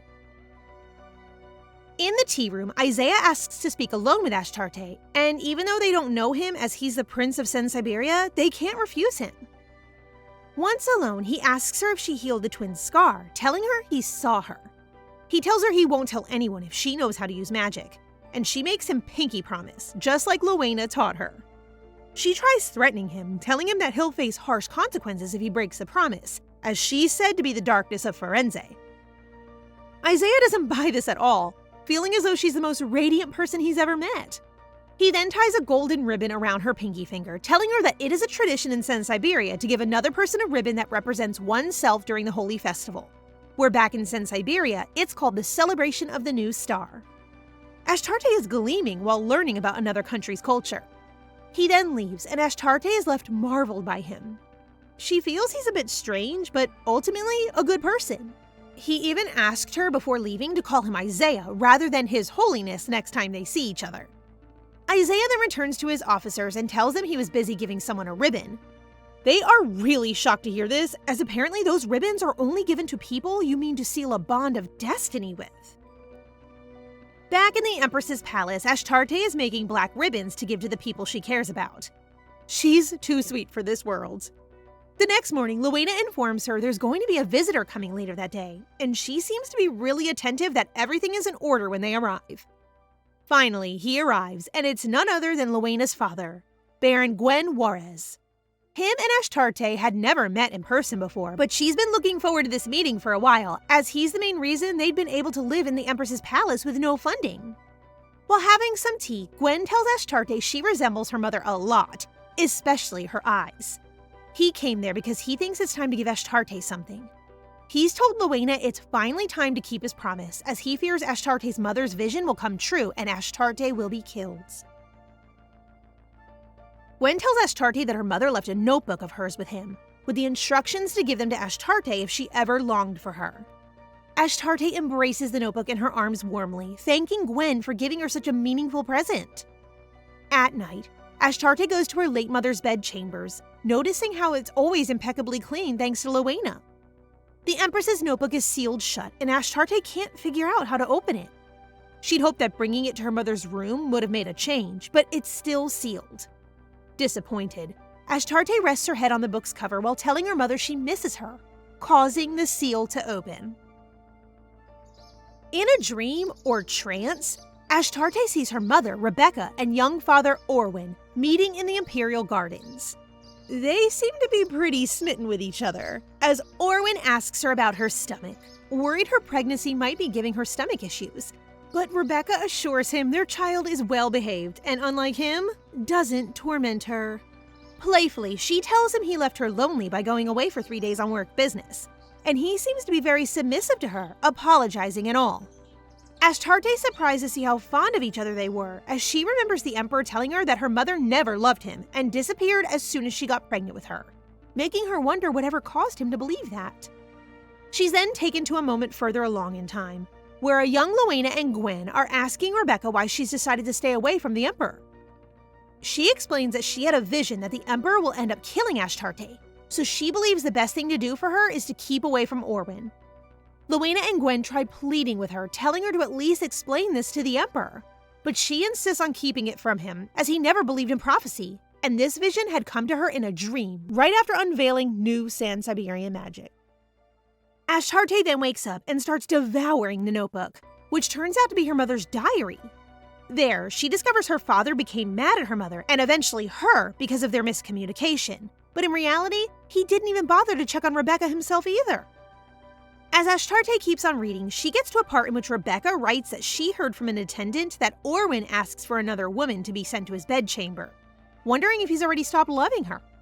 She's miserable about it, but is trying to keep strong for Ashtarte. With that, Astarte finally decides she hates her father, as she interprets that he abandoned both her mother and herself in their time of deepest need.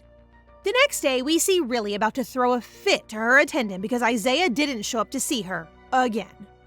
She's annoyed at him and at Ashtarte, thinking she wants to take away everything that is hers, insisting that she's the darkness. The headmaid tries to calm her down and finally manages to do so by convincing her to use this opportunity to show everyone that she indeed is the light of Firenze. Thus, a letter arrives at the Empress's palace, inviting Ashtarte for tea at the imperial palace. Lowena doesn't seem to be too pleased with the invite, feeling as though it's half-hearted and not even polite, but Ashtarte decides to go anyway and asks Ashen to escort her there. As they approach the imperial palace, they stumble upon Isaiah, who's also heading that way, with a gloomy atmosphere about him. However, as soon as he sees Ashtarte, he immediately lights up, greeting her with a wide smile and asking her if she had been invited to tea as well. Ashtarte tells him she had, but also comments on how he didn't seem too eager to be going himself. He agrees with her, but tells her that now that she's going, he's very pleased to be attending. As they keep walking together, Isaiah puts on a gloomy face again, telling Ashtarte that she keeps calling him Your Holiness rather than just Isaiah as he previously asked her. She's a bit taken aback by this, but as soon as she calls him Lord Isaiah, his mood swings back into bubbly again. Moreover, Isaiah then notices a black ribbon tied to Ashen's sword shaft and tries reaching out to grab it. Ashen stops him though, telling him he can't take it as it's a gift given to him by Ashtarte. Isaiah then plays it off as though he was trying to see what's written on the ribbon, but Ashen knows better and asks him if he wasn't trying to grab it.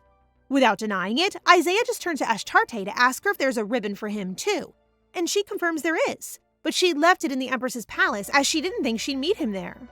Ashtarte's also thinking about another person she wants to give a ribbon to, Rion. Finally, they arrive at the door for the tea room. To their surprise, the whole imperial family is sitting there, and everyone seems shocked to be seeing one another except for Riley.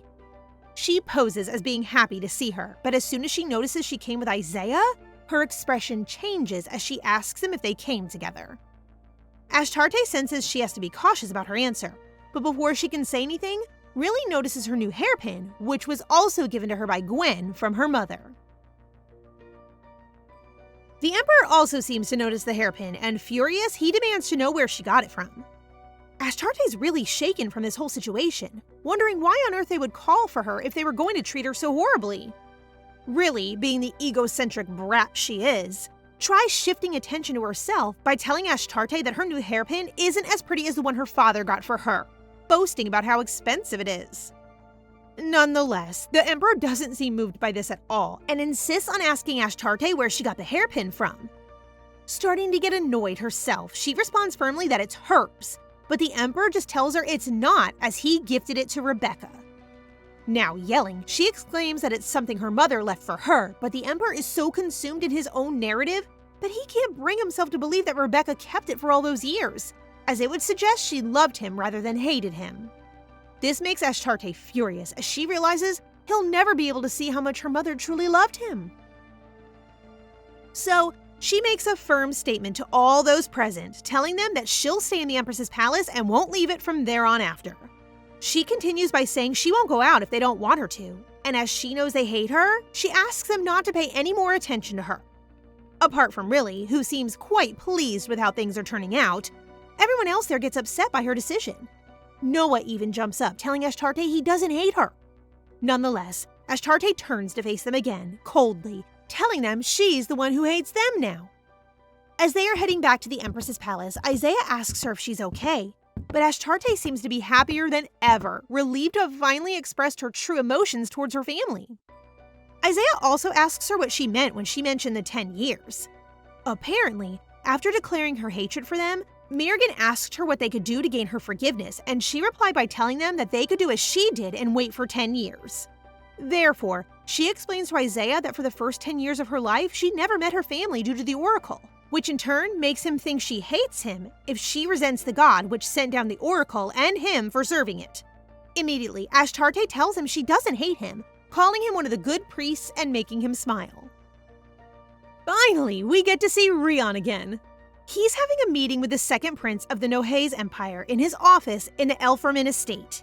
There, he tells the prince he wishes to start a blood revolution to take down the current emperor and reinstate someone who's a worthy leader. The prince seems a bit shaken by this, but it's no surprise to him as he's the one who gave Rion the list of the noblemen supporting the current emperor. Apparently, even the prince can't stand his father as he's a very immoral ruler, selling people off for slavery to foreign lands, killing people for even sending petitions to the palace, and much more. Thus, he's willing to aid Rion in taking him down and helping him become the new, just emperor.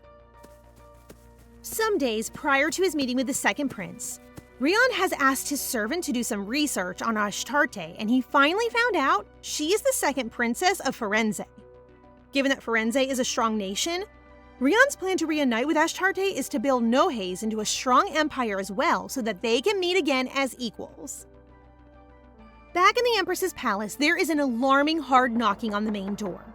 Ashen goes to check on who it is, and to his surprise, it is none other than Lucas, followed closely by the captain of the 5th Guard, Alec. Lucas explains that he tried stopping him, but it was no use. He came all the way there to ask Ashen to return to the knightage. Ashen, however, is adamant in staying as Ashtarte's guard. Alec accepts his response quite easily and takes his leave, telling Ashtarte they'll meet again. Ashen is not too convinced about his response, as he knows him to be a determined man. In the twins' chambers, they are retying the ribbons given to them by Ashtarte when Olga bursts in, demanding to know if their scars have been healed by Ashtarte. They are shocked. Morgan asks her what she plans to do with this information, and she replies that she'll report it to the Crown Prince. She hopes that if everyone knows Ashtarte can read ancient magic, then her reputation will improve, and thus Olga can clean her own family name through her. Morgan stops her there, coming closer to retie her ribbon, while telling her she sounds like she's trying to sell out her master for greed, reminding her that she is one of Ashtarte's people as well. Meanwhile, the head maid of the Imperial Palace is meeting with the High Priest to report that the Emperor appointed the 5th Guard as Ashtarte's personal knightage.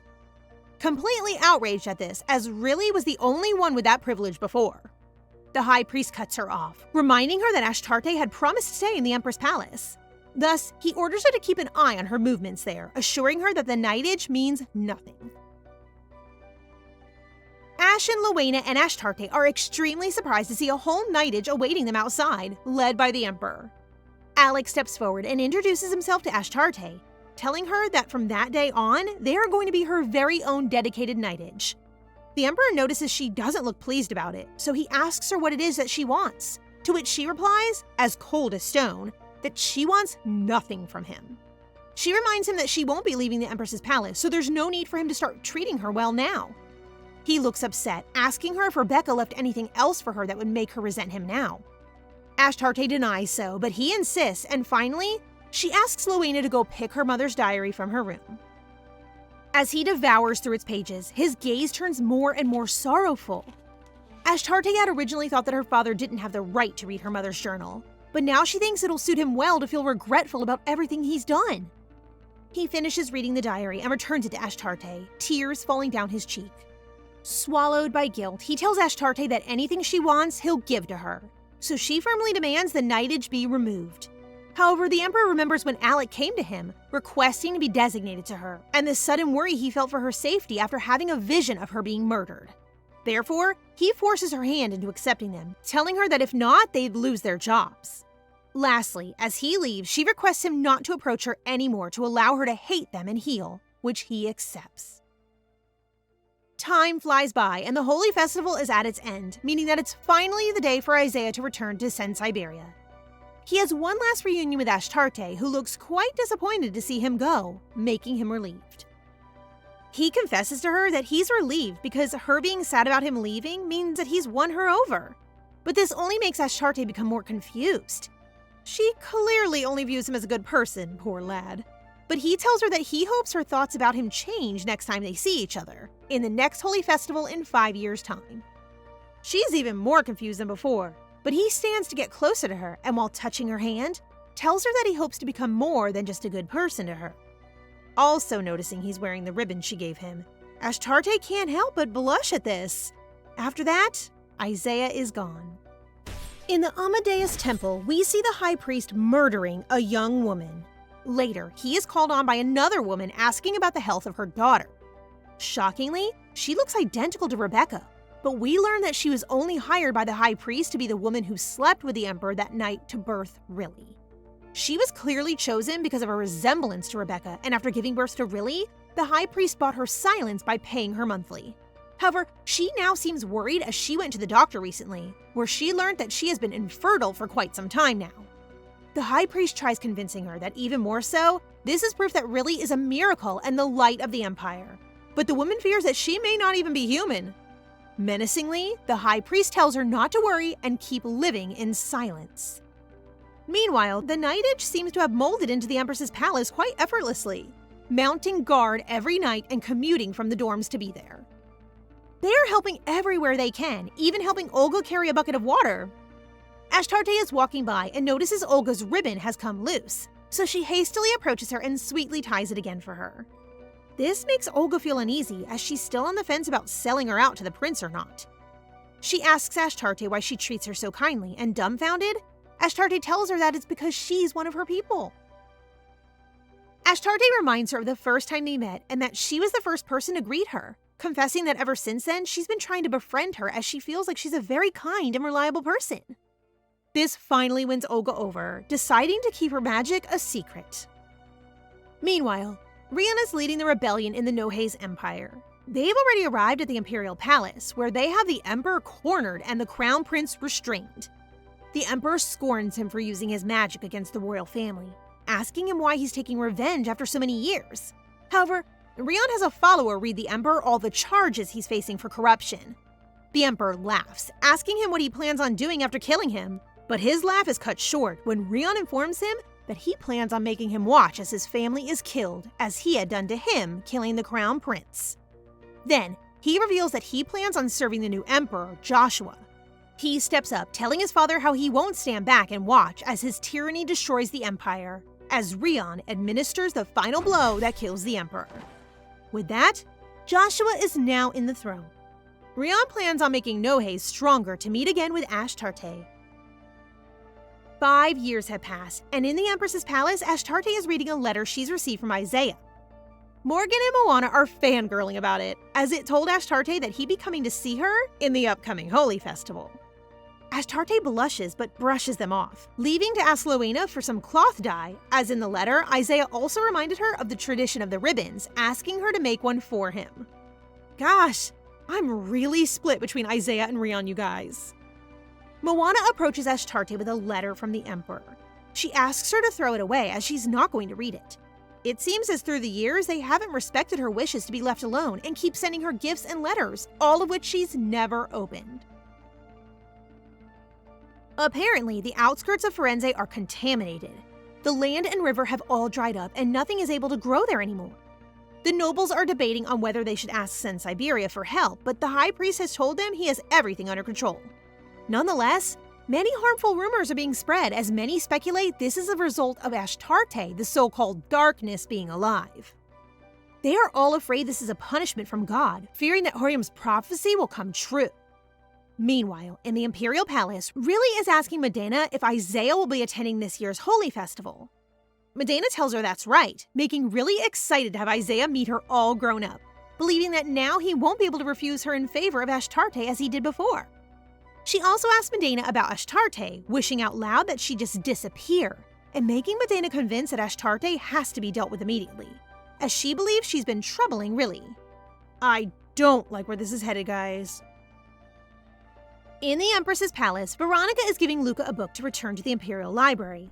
But he's stopped by Ashtarte, who asks to read that book herself, even though Luca tells her that Veronica was quite disturbed by it. In any case, Ashtarte devours it that very night, becoming disturbed by its contents herself. The next morning, she's looking for Luca to have him return that book immediately, but she's caught with it by Veronica, who asks her if she's read it. She confesses she has, admitting she was upset by the contents as well. It apparently talks about a creature that's not human but poses to be human called a homunculus. They are crafted by hands of fallen beings, using black magic, and the only way to distinguish them from humans is by their bright green colored blood. Horrifyingly enough, we see Riley get cut by her hairpin in her room, revealing that she has green blood, terrifying herself. Ashtarte asks Veronica why she asked for that book, but Veronica clarifies that she asked for a book on black magic, not expecting to receive one about those creatures. Apparently, black magic is the most ancient and forbidden magic there is. It's prohibited because it requires an extra sacrifice in the form of animal blood or even human life. Thus, it's been forgotten in the Empire, and this is the first time Ashtarte is hearing about it.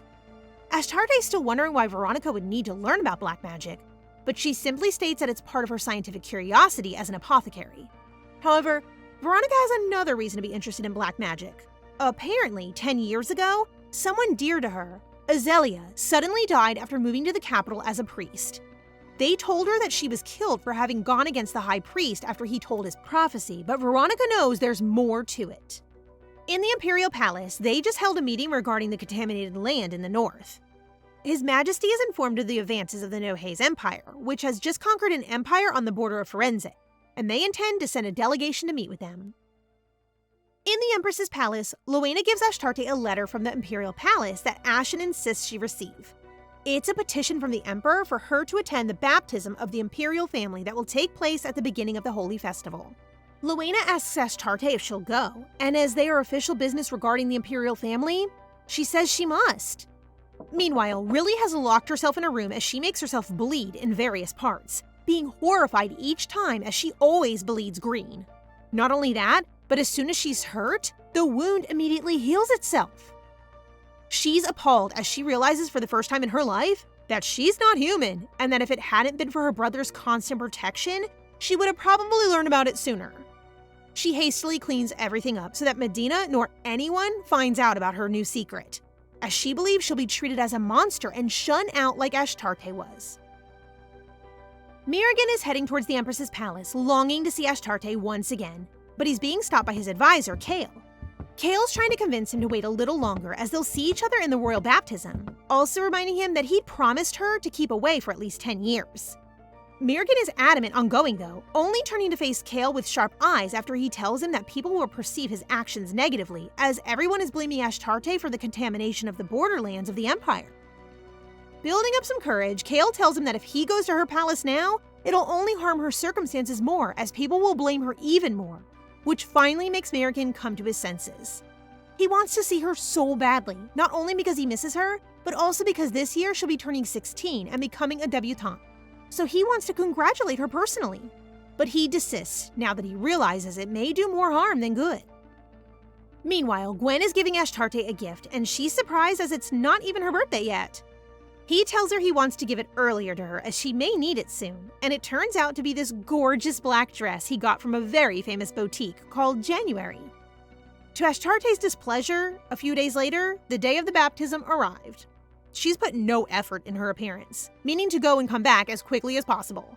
However, Luena catches her right before she goes, telling her she has to look incredible to show everyone how well she's been doing since the last time they saw each other, so she gets dressed in the dress Gwen gave her. Once they arrive at the Imperial Palace, the butler informs them that the baptism is going to be delayed, so they decide to go to the Imperial Library in the meantime.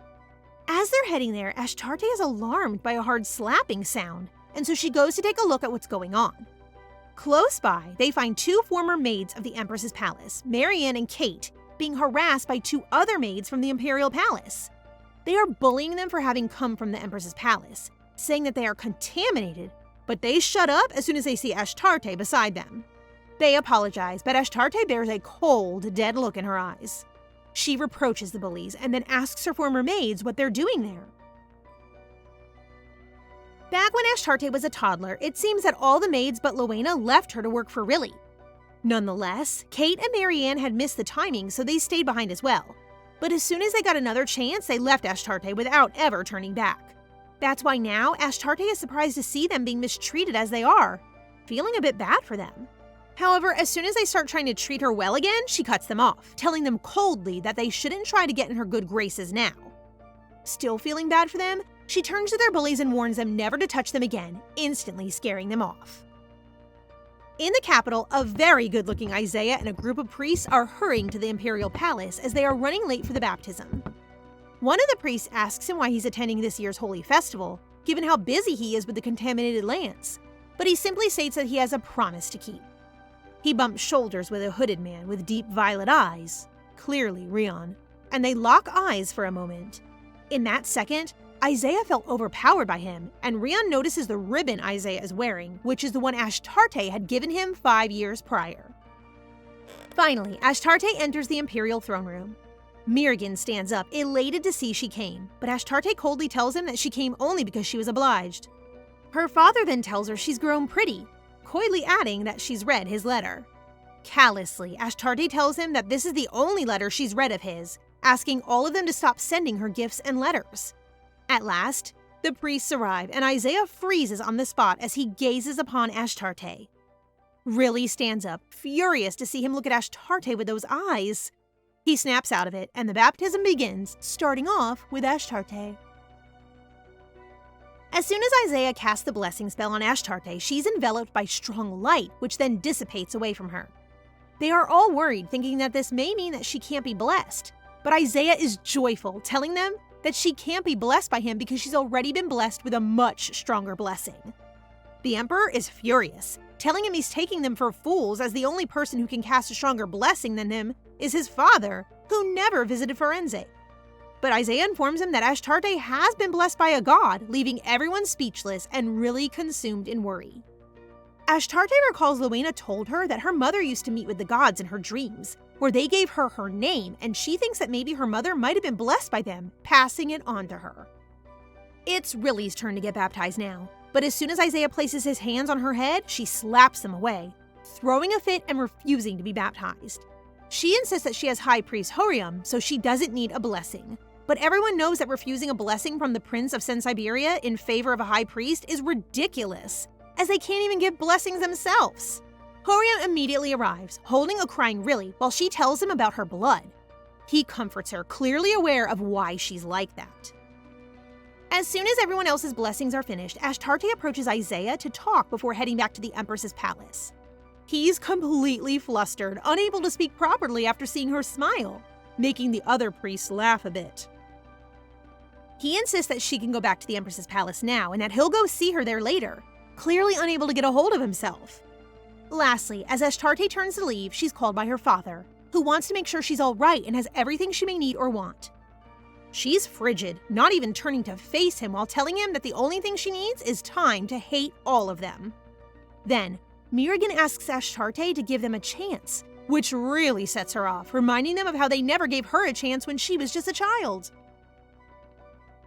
With tears pouring down her face, Ashtarte tells them this is no different from when she was a child, as they keep ignoring her wishes. Mirrigan tells her that he was stupid for thinking that time would fix everything, and her father is about to say something as well when suddenly, the delegation sent from Nohaze arrives, led by none other than Rion himself. Ashtarte freezes on the spot, asking him if he truly is Rion while facing him. Back in the Empress's palace, Moana asks her if she really met the notorious Duke of Elforman. The Nohaze delegation is there to negotiate a peace treaty with Firenze, so Moana thinks Rion must be perfect, being smart and handsome. But Ashtarte seems to be in a very gloomy mood, telling Moana that he's not perfect as he has a terrible memory. Apparently, after she spoke to him, he completely ignored her, walking past her to the Emperor. Back in the Imperial Palace, Rion's subordinates are teasing him for his reaction, telling him he must have made Ashtarte upset, thinking he'd forgotten her. But he just sends them off to their rooms so he can hurry back out to the Empress's palace to finally reunite with her. Ashtarte, however, is so hurt she's decided she'll burn the black ribbon she made for him all those years ago, deciding she won't be the only one waiting for another person to notice her again in her life. Nonetheless, as soon as she steps out of the Empress's palace, ribbon in hand, she's met with a panting Rion, who clearly ran all the way there. In the setting sun, Rion greets her. Rion is completely different from before. He faces her now, much softer and clearly relieved to finally be reunited. But after the cold way he brushed her off, Ashtarte doesn't believe him. She says there's no need to pretend he recognizes her. But Rion assures her that he's been waiting years for this moment. I mean, just look at him. The man is head over heels. He wanted to answer her earlier, but when she was finally in front of him after all that time, he just froze. Rion apologizes sincerely, and this time Ashtarte can feel his honesty. It's actually kind of cute that someone known as the Butcher of Elforman can be tongue-tied by her beauty.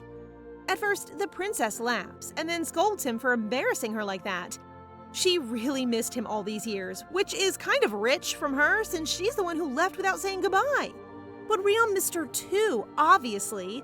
As the sun sets, they gaze into each other's eyes. Jeez, it's like a scene from a rom-com or something. They spend the evening catching up until long after the sun's gone down.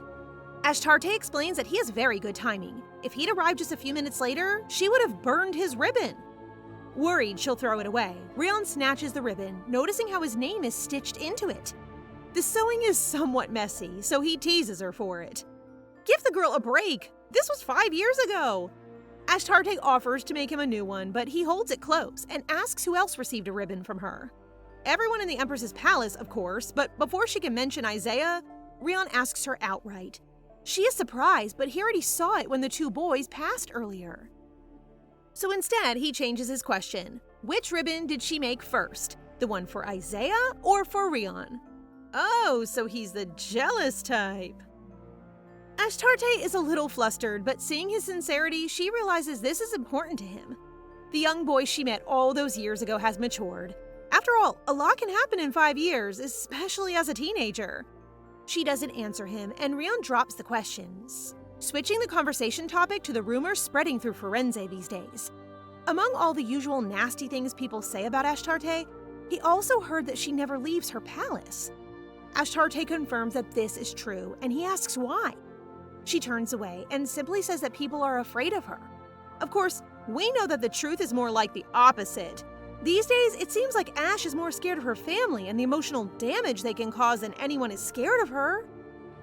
But there are still many nobles who see her as a source of darkness, so in her mind, it's better for everyone if she stays locked up in her palace. Everyone except her. Rion says she hasn't changed at all and asks her to come out with him. He extends his hand, promising never to leave her side, even if the whole world turned against her. You see, this is why I miss this guy. He's a true ride or die. As Rion reminds the princess she is worthy of love, the tears begin to flow. She reaches a shaking hand and takes his, smiling more openly than we've seen in quite some time.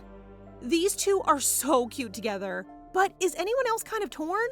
I do really ship her with Isaiah too.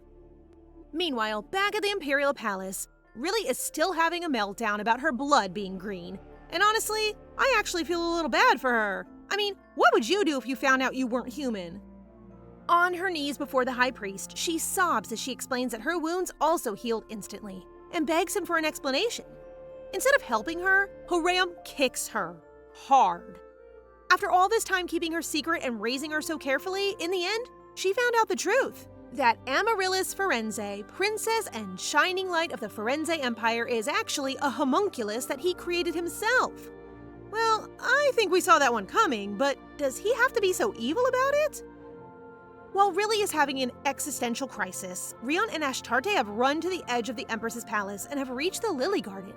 The lights of the Holy Festival are just a short distance away, but before they can take one step further, a haggard-looking Riley blocks their path. Rion has never met her before, but this can't be the first best impression. Riley screams at them to turn back, commanding her half-sister to keep her promise to stay in the Empress's palace. But Ashtarte never made such a promise, and even if she did, why would she listen to Riley? In desperation, Amaryllis reminds her of the prophecy, telling her to think of the public. She even goes so far as to claim Ashtarte should feel grateful to Riley for letting her live all these years despite the prophecy. Whoa, this girl needs to be knocked down a few pegs. Luckily, Rion is the perfect man to do it. He reminds the princess that all royals deserve dignity, even from other royals. Right now, she looks like a pathetic idiot who's trying to oppress a fellow princess. Ouch! If anyone overheard them right now, Rion would be in serious trouble. But of course, Riley blames her sister for this humiliation and suddenly lunges at her. Rion catches her wrist before she can get too close and warns her not to harm Ashtarte in front of him. With a vicious smile, he welcomes her to find out the consequences for herself if she's curious. But one look at those cold, violet eyes sets Riley straight at once. When she doesn't respond, Rion shoves her aside and pushes Ashtarte gently past, leaving the silver-haired princess shaking behind them. She collapses to her knees, tears flowing freely as she remembers the words of the high priest from earlier. He called her a monster and said she owes everything she has to him. If it wasn't for Horam, she wouldn't have her status, her title, or anything. Because all of that belongs to Ashtarte, and if the royal family found out, well, let's just say it wouldn't be good for Riley. So she has no choice but to follow Horam's orders in order to keep her position, and probably her life. Suddenly determined, Riley crushes a bundle of flowers and gets back to her feet, leaving the blackened petals in her wake. And guess who finds those deadened flowers as she walks away? Lord Isaiah. His suspicions have now been confirmed. The aura of the dead land is coming from Princess Amaryllis. She's the true darkness from the prophecy. Took him long enough. Rion and Ashtarte, oblivious to all this, have just reached the village where the holy festival is still in full swing. The markets are full of vendors selling cookies, lily-shaped candies, and purity charms to protect wearers from the dead land. Rion brought an extra cape for Ashtarte, so the two of them can walk around and enjoy the festival in peace, so long as they keep their hoods raised. He really wants her to enjoy herself for once, so she takes his hand and does her best to relax. Once they're among the crowd, it's easy to blend in and enjoy the festivities. There are public plays, musicians, archery stands, all kinds of things Ashtarte has never seen before. It brings Rion a lot of joy to see her so curious. Her interest is snagged by a snoozing vendor who offers them a chance to play the handcuff game. Is anyone else thinking what I'm thinking? Anyway, the game is simple. They have 10 minutes to undo a pair of handcuffs that have been specially designed to open without a key. Or at least, that's what the vendor says. If they fail, they pay 3 silver. If they succeed, it's free. Sounds like a scam to me.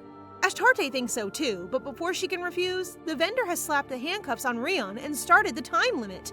Of course, this is all a little triggering for Rion, but it's even more stressful for her. She's determined to set him free, not realizing that he could probably break them in pieces with one flick of his wrist. After focusing intently, Ashtarte succeeds with just a few seconds to spare. Well, that's what she thought. The truth is that Rion was secretly flipping the hourglass to give her more time and gave the vendor a whole bag of gold to keep his mouth shut. Aw, he really is a gentleman. They return to the plaza, which is packed with people awaiting the highlight of the holy festival. Fireworks. Ashtarte has never seen anything like them before and watches in delight as 1,000 different colors explode before her eyes. Rion, the champ of all simps, is just happy to see her smile. While they're watching the display from a bridge, a young boy suddenly runs into them, toppling backwards onto his butt. This kid is from the slums, and his name is Isaac. He starts wailing about how his butt hurts, so Rion offers to take him to a physician. Ashtarte assures him that there's no need. She mutters a simple spell and emits a warm golden light from her hands. In seconds, the pain is gone. But while casting the spell, her hood slips, revealing her night black hair. And she just did magic in the center of town. This can't be good. At the worst time possible, Isaac remembers what his brother told him about the princess having black hair. Ashtarte starts to panic. She and Rion try to move along before he can make a scene or call attention to her. But just as they're turning away, he says it's nice. Her hair is black like the night sky, so he thinks it's really beautiful. Aw, what an unexpected reaction! While Ashtarte is standing there stunned, Isaac is called away by his brother. He smiles and bids the two of them goodbye, wishing them a good night. Well, that was surprisingly wholesome. The fireworks are coming to a close, so Rion suggests they head back to the palace. That's the first time the princess has thought of her hair as a blessing, so it takes her a while to process as they're walking home. Rion gently reminds her that she shouldn't use her magic on just anyone. But he should know better by now. Our girl can't stand to see someone in pain, especially a little kid. Actually, he's not trying to scold her. He just wanted to point out that he was the first to think her hair is beautiful. Wow, he really is the jealous type. Ashtarte doesn't know how to take the compliment and says he's probably the only one. Everyone else thinks her hair color is a curse, which is still crazy to me. The fact that her fate was decided at birth because she has dark hair is one of the stupidest things I've ever heard. Rion must think so too. He suddenly hugs her from behind, stopping her in her tracks. Her hair was always pretty, back when they first met and even now. That kid thought so too, and they won't be the only ones. Ashtarte is touched by the gesture and his kind words. She always wanted to stay in the shadows so she didn't scare people. It never occurred to her that the things which made her different could also make her beautiful. While she and Rion embrace, the little boy Isaac returns to his older brother, Leon. He's crippled from an old injury, so it's hard for him to walk around. Isaac apologizes for making him search and then asks about the princess, saying he ran into someone with black hair. Leon's first reaction is fear. He asks if Isaac did anything rude to that person. He must be afraid that she really is evil, just like the rest of the common people. Maybe Isaac can start spreading the truth about how kind she is. Rion and Ashtarte are watching the festival wrap up from a nearby hilltop when she reaches for his hand. Usually, she gets scared walking in places with lots of people, but being with him, she felt fine.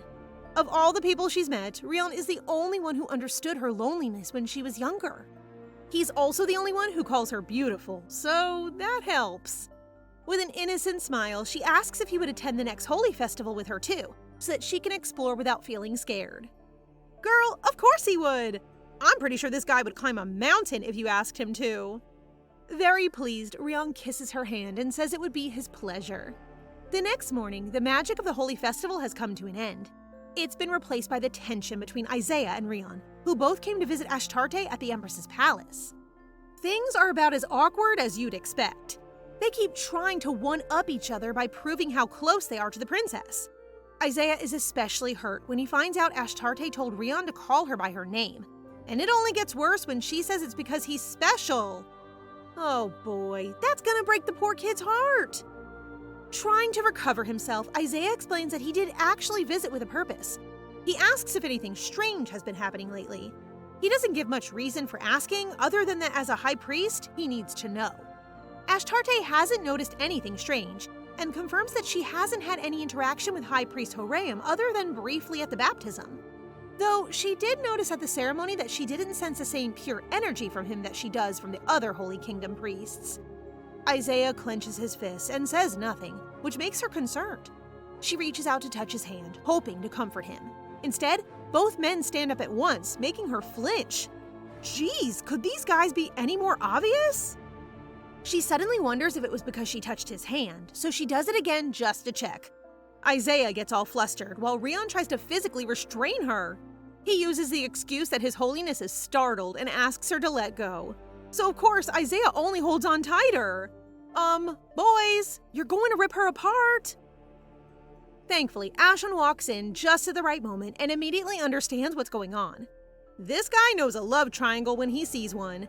He rushes to Ashtarte's side and offers to draw his sword. He's seconds away from slicing one of them in half when Ashtarte shoves him out of the room, promising to return momentarily. Once the men are alone, Rion questions His Holiness about his feelings for the princess and what he was trying to ask her about earlier. Knowing how close he is with the princess, Isaiah decides to trust him and starts to talk about the dead lands at the Firenze borders. He claims to have discovered the cause, but won't elaborate any further. His only concern is that Ashtarte may be in danger. Meanwhile, the Imperial Council has received a report about a serious disease spreading through the Empire. There's currently no cure, but the reported symptoms are similar to an ancient cursed illness known as half-moon fever. Cursed illnesses only appear when someone uses forbidden black magic, so the only solution is to identify the cause and purify the curse. Noah offers to lead the investigation, and despite his brother's protests, the Emperor accepts. Of course, Rion is already on the case with his own people, determined to keep an eye on Horam after the warning from Isaiah. A few days later, Ashtarte is sitting in the garden with Isaiah, who declined to join the purification pilgrimage in favor of, well, playing hooky with Ashtarte. Of course, he can't help himself from making a comment about Rion and how much time they spend together. Jealous much? While they're having tea out in the garden, he asks why she told Rion not to call her Your Highness. Ashtarte blushes, not sure how to explain their relationship. When they first met, he didn't know she was a princess, so naturally, it's uncomfortable for him to treat her so formally now. She tells the story of how he helped her, and how she couldn't have made it this far without him. Isaiah makes a strange expression, and suddenly gets down on one knee. But don't panic, he's not popping the question. Actually, he just wants permission to call Ashtarte by her name. The princess doesn't care, but for some reason, she gets the sense that Rion would be really hurt if she said yes. So she doesn't give permission and apologizes instead. Isaiah is clearly hurt, but he tries to act casual and asks her to at least call him by his name. Ashtarte is still thinking about it a few days later, wondering if it's even appropriate to call such a noble lord by his first name. But she agreed anyway, and it made the poor guy so happy that she can't back out now. In the last few days, she hasn't seen either of her love interests. Without the usual drama to occupy her, Ashtarte gets bored and asks Ashon to escort her on a trip outside the palace. Ashon and Luena immediately refuse. With the disease spreading rapidly through the Empire, it's way too dangerous for her to go out. But they can't tell her that, so when Ashtarte insists, they have no choice but to follow her orders. Ashon is extra careful while they walk through the town, making her frustrated. She's about to snap at him when she suddenly spots a familiar face. Prince Noah is shocked to see her outside in the middle of a pandemic, and accidentally says her name. Of course, the townspeople hear and the news spreads like wildfire. Great, now she has to go back home. While wandering the back alleys, Ashtarte gets lost and ends up in the slums. She meets Isaac, the kid who said her dark hair was beautiful, though he looks a lot worse for wear this time. Before he can get too close, Ashen steps in with his sword drawn, fearing contamination. And for good reason. Isaac's older brother is sick with the plague. Ashen says they should get a doctor, but the princess doesn't care at all. She's determined to help, and once Ashen hears the name Leon, he can't stand by either. Leon was a friend from his early days who means a lot to him, but nothing matters more than the princess's safety. After hearing that, Ashtarte is more determined than ever and fearlessly steps inside the house. Meanwhile, Rion is having serious withdrawals from not seeing Ashtarte enough. This boy is literally a textbook simp. He's been able to restrain himself from visiting so far, but when a soldier announces that the princess has gone to the plague-ridden slums, the decision is made for him. Leon is doing about as bad as you'd expect. His body is covered in welts, and his fever is so severe that he's struggling to breathe. It's obvious this is no normal illness. These kind of symptoms can only come from a cursed disease. Poor Isaac is terrified. He just wants reassurance that his brother will get better, so Ashtarte does exactly that. Even though Ashon said there was no cure, she has to at least try. The princess places her hands on Leon's chest and tries a healing spell. It's the same magic she used for the twins, but now it's not working. Panicking, Ashtarte tries another spell, and another, using all her mana until she starts to shake. Ashon is worried she'll collapse, and at this rate, she really might. Fortunately, before that happens, Rion bursts into the house. Did he run all the way here? Ashtarte wasn't expecting to see him. She also wasn't expecting him to pull her into a tight hug the moment they saw each other, but that's Rion for you. Always the romantic. He was really worried for her health, so he came as soon as he heard. He asks why she didn't wait for him to accompany her if she needed to visit such a dangerous spot, and Ashtarte apologizes. I mean, given she didn't even know about the cursed disease until like 10 minutes ago, I don't think this is really her fault. Plus, she's kind of mad at Rion for knowing about the disease and not telling her. She's not some fragile little princess who can't handle the real world. We all know she's had her fair share of tragedies, so why do people keep treating her like a child? But Rion doesn't take that well at all. He doesn't think anyone is worth endangering the princess's life, and he doesn't care if that makes him look selfish. The only way he knows how to protect her is to keep her from danger, so that's exactly what he's going to do. By the way, is anyone else wondering why they're still having this conversation in a literal plague house? Like, if they're really so worried about infection, shouldn't they take this outside? Anyway, All that makes Rion sound a little possessive, but honestly, Ashtarte kinda likes it. And he's not totally stubborn. If she's really set on saving Leon's life, then he agrees to help. Well, why didn't you say that from the start? Come on, people, let's get moving! He hands over a spellbook containing magic that has yet to be deciphered. Knowing Ashtarte's talents, he's pretty certain she'll be able to read the entire thing. He even thinks she could use it to save the whole empire from this curse. Well, it's worth a shot. Once again motivated, she accepts the book. After that, Rion leaves her to it. He still has his own tasks to attend to, and seeing Ashtarte has made him realize something. Wouldn't it be ironic if the one person the Empire feared for so long became their savior? And if that were to happen, how would High Priest Horeum react? Let's be honest, he'd probably throw a tantrum. Speaking of the big baby, he's just been visited by a terrifying figure clothed in all black. These two seem to be good friends. The stranger has come to test his new magic, but to do that, he needs a subject. It doesn't take a genius to realize they're talking about some pretty dark stuff, especially since the stranger mentions that Horeum had to break some regulations to help him. Their conversation turns to the cursed land and diseases roaming the Empire. Like a true villain, Horeum already has a plan to save the Empire and take all the credit for himself. But before he can reveal it, Riley appears looking deeply disturbed. She can't see the stranger, so from her perspective, it looks like the High Priest is talking to himself. Suddenly, the stranger steps into view and she flinches.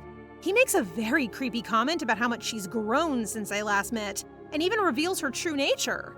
The princess is shocked. The fact that she's a homunculus is not common knowledge, so who the heck is this guy? The mysterious man leans uncomfortably close and reaches out to touch her cheek, claiming that if it wasn't for the crown prince, he would have killed her a long time ago. Well, that's incredibly unnerving. Riley finally recognizes him as the intruder from her childhood, which is news to Horeum. Apparently, this guy was testing ancient magic from the Nohe's Empire on Merigan at the time. Obviously, that freaks Riley out, so she tries to leave and seek the safety of her brother's protection. The intruder thinks it's funny that she's scared of him. After all, he's the one who made Horeum create her. He even says she can call him father if she likes. Okay, now that's twisted. Does anyone else feel really bad for her right now? It's a good thing Horeum isn't a total demon and steps in to separate them. He makes the stranger leave, but not without a promise that he'll see Riley again soon. As soon as he's gone, she drops to the floor in floods of tears. The High Priest assures her that everything's going to be okay, because it's finally time to get rid of Ashtarte. He gives her a vial of very strong poison and tells her to mix it into her sister's tea. If she can't do it herself, she can order the head maid to do so. The only catch is that she has to drink the poison tea too. That's the only way to avoid suspicion. Horeum says she won't die from drinking it, but does anyone else think that's a little sus? Like, I know she's not human, but poison is poison. The priest reassures her that once the darkness of Firenze has disappeared, no one will suspect her. But Riley doesn't seem to care. She's too excited at the idea of killing Ashtarte to think about the consequences. Yup, there goes my sympathy. Back in the slums, Ashtarte has been flipping through the spellbook for an hour with no success. After what feels like an eternity, she lands on the right page and casts a spell over Leon's body. The room is filled with golden light, and his markings begin to fade. As he opens his eyes, the princess tells him to get up and greet his brother. And to everyone's shock, he actually does. In just a few seconds, he was totally cured. Isaac runs to hug him, crying as Leon apologizes for worrying him. They both get on their knees to thank Ashtarte, but she tells him there's no need. Leon is insistent that he repay her somehow, but she has to be on her way. Unfortunately, the spell has taken quite a toll on her, so it doesn't look like she's going anywhere anytime soon. Somehow, Rion appears to catch her as she faints. Was he just hanging outside this whole time? As she falls unconscious, he tells her she did a good job and reassures a worried Ashon that she's perfectly fine. She just ran out of magic for the day. He picks her up bridal style and takes her outside, leaving his men to help handle the rest. Leon watches them go, feeling guilty that he can't do more, when he suddenly realizes that his legs have been completely cured. If you remember, the last time we saw this guy, he couldn't walk without a cane. The doctor said they were a lost cause, but now he can stand on his own without any pain. As if that wasn't enough surprises for one day, he then notices Ashon, his old friend from back in the days when they were soldiers together. He confirms Leon's suspicions that the girl who saved him was in fact Princess Ashtarte. Considering his old friend nearly died, Ashon isn't very emotional. He thought Leon had died long ago on the battlefield, but he was saved by a priest who brought him back from the brink of death. At the time, the priest said Princess Ashtarte was the shining light of Firenze, and now he knows it's true. Well, I think we all know who that was. There's only one priest who would have been so nice about Ashtarte despite her reputation. Speaking of Isaiah, he's currently walking through town being laughed at by his friend High Priest Alan. Apparently, the fact that he's hopelessly in love with the princess is kind of hilarious, considering he's never had any interest in romance before now. Plus, his rival is the war hero Duke Elforman. It's pretty much a hopeless case. Alan says he's been totally rejected, but Isaiah isn't ready to give up just yet. He just needs to find a way to become more important to her than Duke Elforman. Alan gives him some advice, telling him that if he truly wants something, then he should work for it. I don't know if that means he wants the two guys to fight it out or what, because the next moment they spot Prince Noah visibly shaken and panting. It's getting late, so they approach him and suggest he head home. Noah is a little snappy, but that doesn't deter Isaiah from grabbing him, revealing the marks of the cursed disease on his arm. Oh no, not Noah! He's rushed back to the palace immediately, where the Emperor's advisors immediately start complaining about the risk he poses. Bringing an infected person into the palace puts them all in danger, but the Emperor ignores them. What else is he supposed to do? That's his son! He asks Isaiah for a cure, but there isn't one. They don't know that Ashtarte can heal those affected by the curse, and even if they did, she's too weak to do anything right now. We just have to hope that Noah can hang on until she regains her magic. Isaiah, as always, is only thinking about Ashtarte. Noah received a blessing but still fell ill, which means the princess isn't safe either. He rushes to the Empress's palace, where Ashen and Rion have just arrived with the sleeping princess in his arms. Ashen is worried about the palace servants seeing, but rumors are the least of their concerns right now. Watching the way he cares for her, Ashen can't help but ask if the Duke has feelings for Her Highness. Rion falters for a second and then refuses to answer. Not because he's scared to say the truth, but because he wants Ashtarte to be the first person to hear it. Okay, is anyone else obsessed with this man? How can he be so rough and also so romantic? Isaiah comes running up to them, covered in sweat and panicking when he sees Ashtarte in his rival's arms. They tell the priest she's just exhausted after roaming around the town, and Rion coldly brushes past him, saying they need to put Ashtarte to bed. Again, he called her by her first name. He's literally carrying her in his arms. Isaiah is always just one step behind. That doesn't stop him from following them into the palace, where Lowena and the twins hurry to make the princess as comfortable as possible. Rion lays her in bed and gently brushes her hair, unaware that Isaiah is watching from just over his shoulder. That's a little creepy. To help speed her recovery, he casts a healing spell over the sleeping princess, relieved to see no symptoms of the curse just yet. While her two lover boys are watching over her, Ashtarte wakes up in some kind of dream dimension. She is surrounded by rumors from her childhood, all sorts of nasty things said by people who feared the prophecy. They even asked her father to kill her and said she didn't belong in this world. If only they knew the true monster was Amaryllis all along. Suddenly, all the voices are drowned out by one simple comment about her beautiful hair. She remembers Isaac's gratitude for saving his brother, then Ashen's promise to protect her and the girls from the Empress's palace. Finally, Rion appears, reaching out a hand to bring her back to the real world. She gladly goes with him, ready to shed her reputation as Firenze's darkness and become their guiding light. That night, the village has their first snow, signaling the start of winter. All the infected people from the slums have been miraculously cured. It seems Ashtarte managed to heal them all with just one spell. Isn't that wild? Sometimes I forget how powerful she truly is. That also explains why she's been out for so long. Ashtarte has been asleep for days before she utters her first words, asking Lowena for a drink. Lowena is relieved that her mistress has arisen and spreads the news around the palace at once.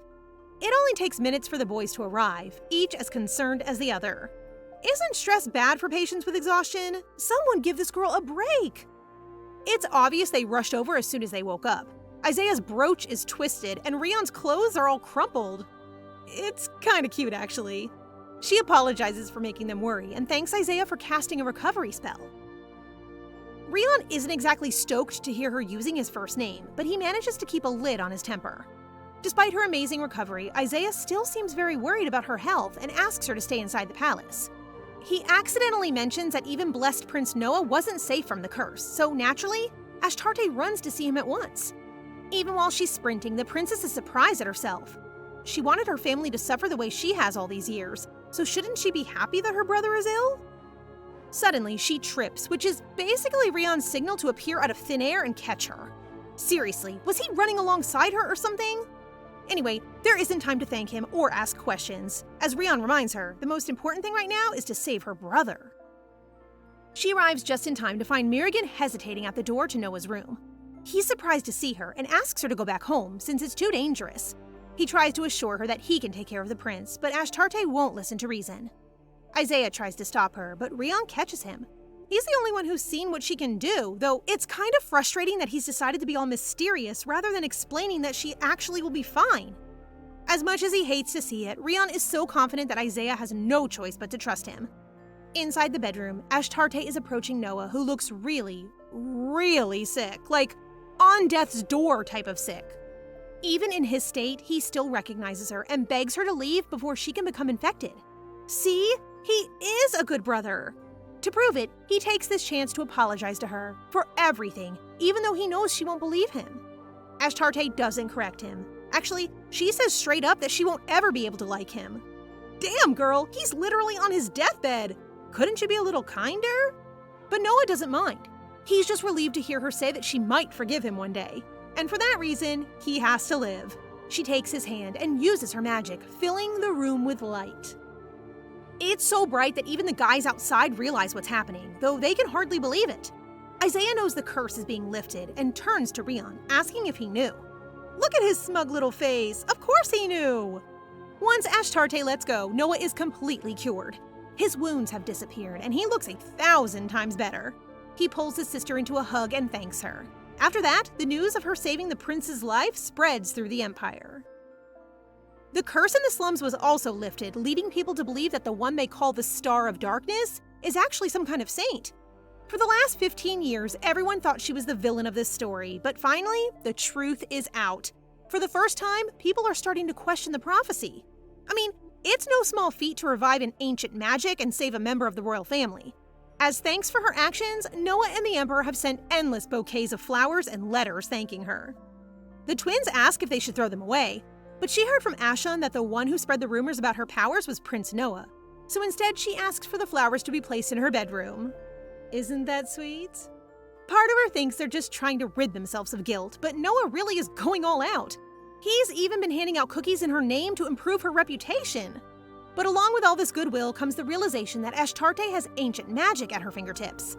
Captain Alec, who overhears her conversation with the twins, seems a little upset that he's the last to know, though he's pretending not to be.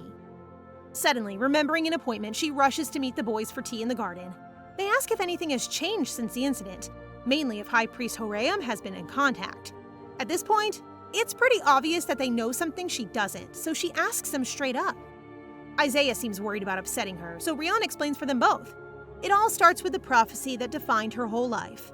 The prophecy that people believed with unwavering faith. It was meant to come straight from God, so why would they have any reason to doubt it? Well, now Isaiah thinks it might have been a lie. For all the hardship she's been through, Ashtarte is still so naive. She's shocked to hear that the High Priest could be fooling the entire empire. In fact, she can't quite process it.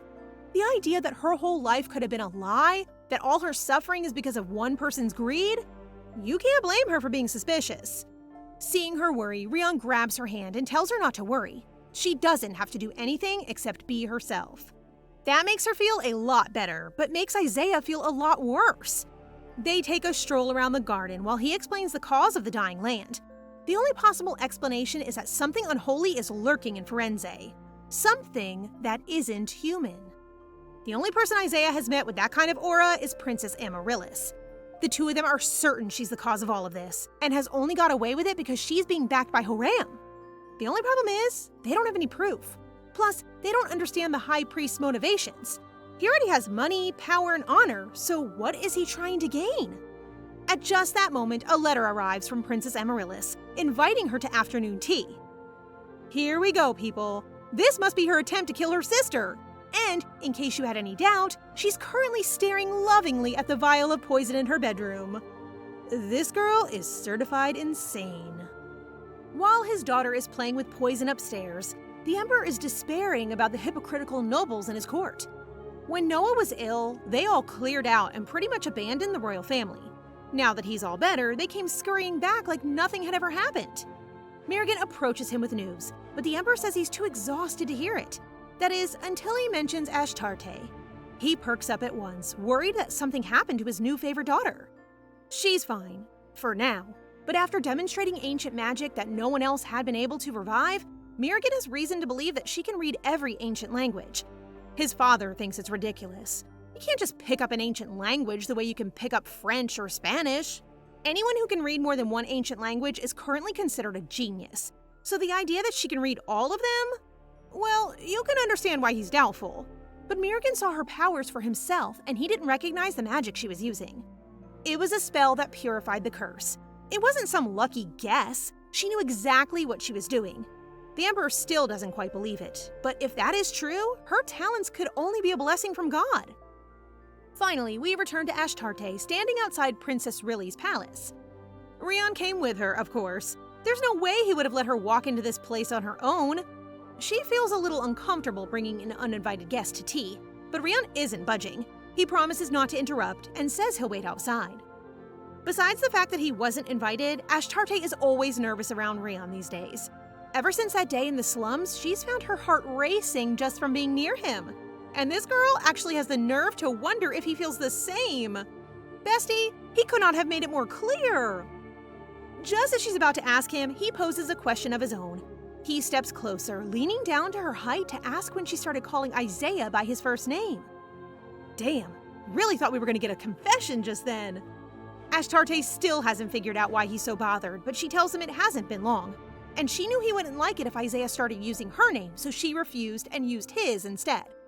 Rion is both touched and embarrassed, but thanks her for thinking of him. The next moment, a maid appears to take her inside, politely stating that the Duke is not allowed inside since he wasn't given an invitation. Uh-oh. He can't even wait outside the room? That's not good. Ashtarte is led inside the palace, taking note of the many red roses in bloom. They remind her of the color of blood. Maybe she's just nervous, but I kind of wish she'd trust her instincts and run. Rilly is already waiting with a cup of tea and a fake smile. She's all politeness for once, thanking her for accepting the invitation despite how much they hate each other. Ashtarte remains cautious as she goes on about how she saved Noah using ancient magic. Rilly? Clearly jealous. But she still believes her sister is out to get her and take everything she has. For the 1000th time, Ashtarte tells her she has no intention of harming Rilly, but apparently, that's besides the point.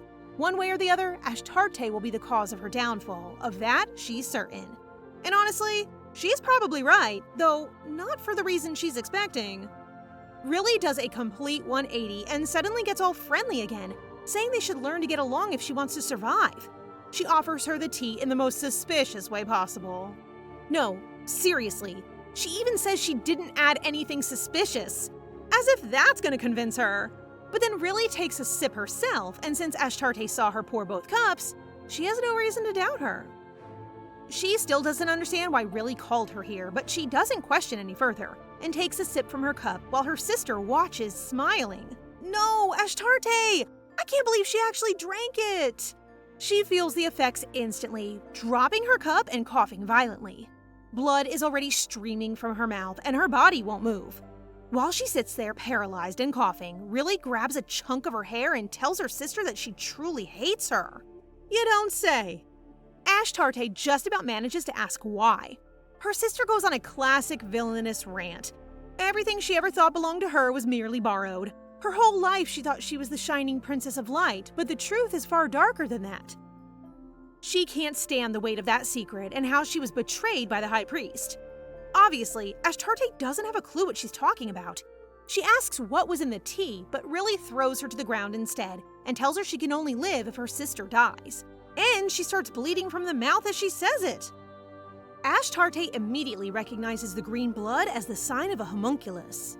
Now everything is finally coming together. This girl was the true darkness all along. Amaryllis begins to laugh like a maniac, staring down at her sister. She swears never to let go of her power, her brother or her father. But the next second, she starts to cough.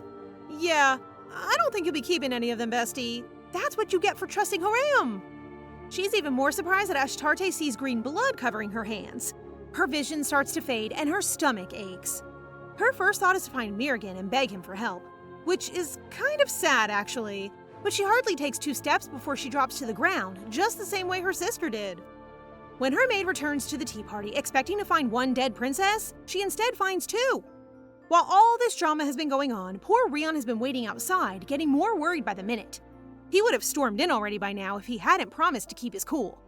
Obviously, all sense of calm completely vanishes when the maid comes outside yelling that the princess has collapsed.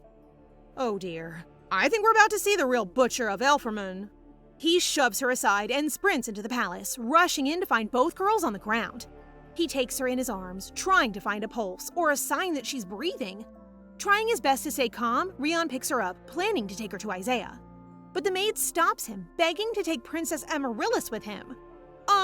Are you joking? She's the reason for this whole mess. Rion already knows she's most likely the culprit of this whole thing, but he refuses to let her die quietly like this.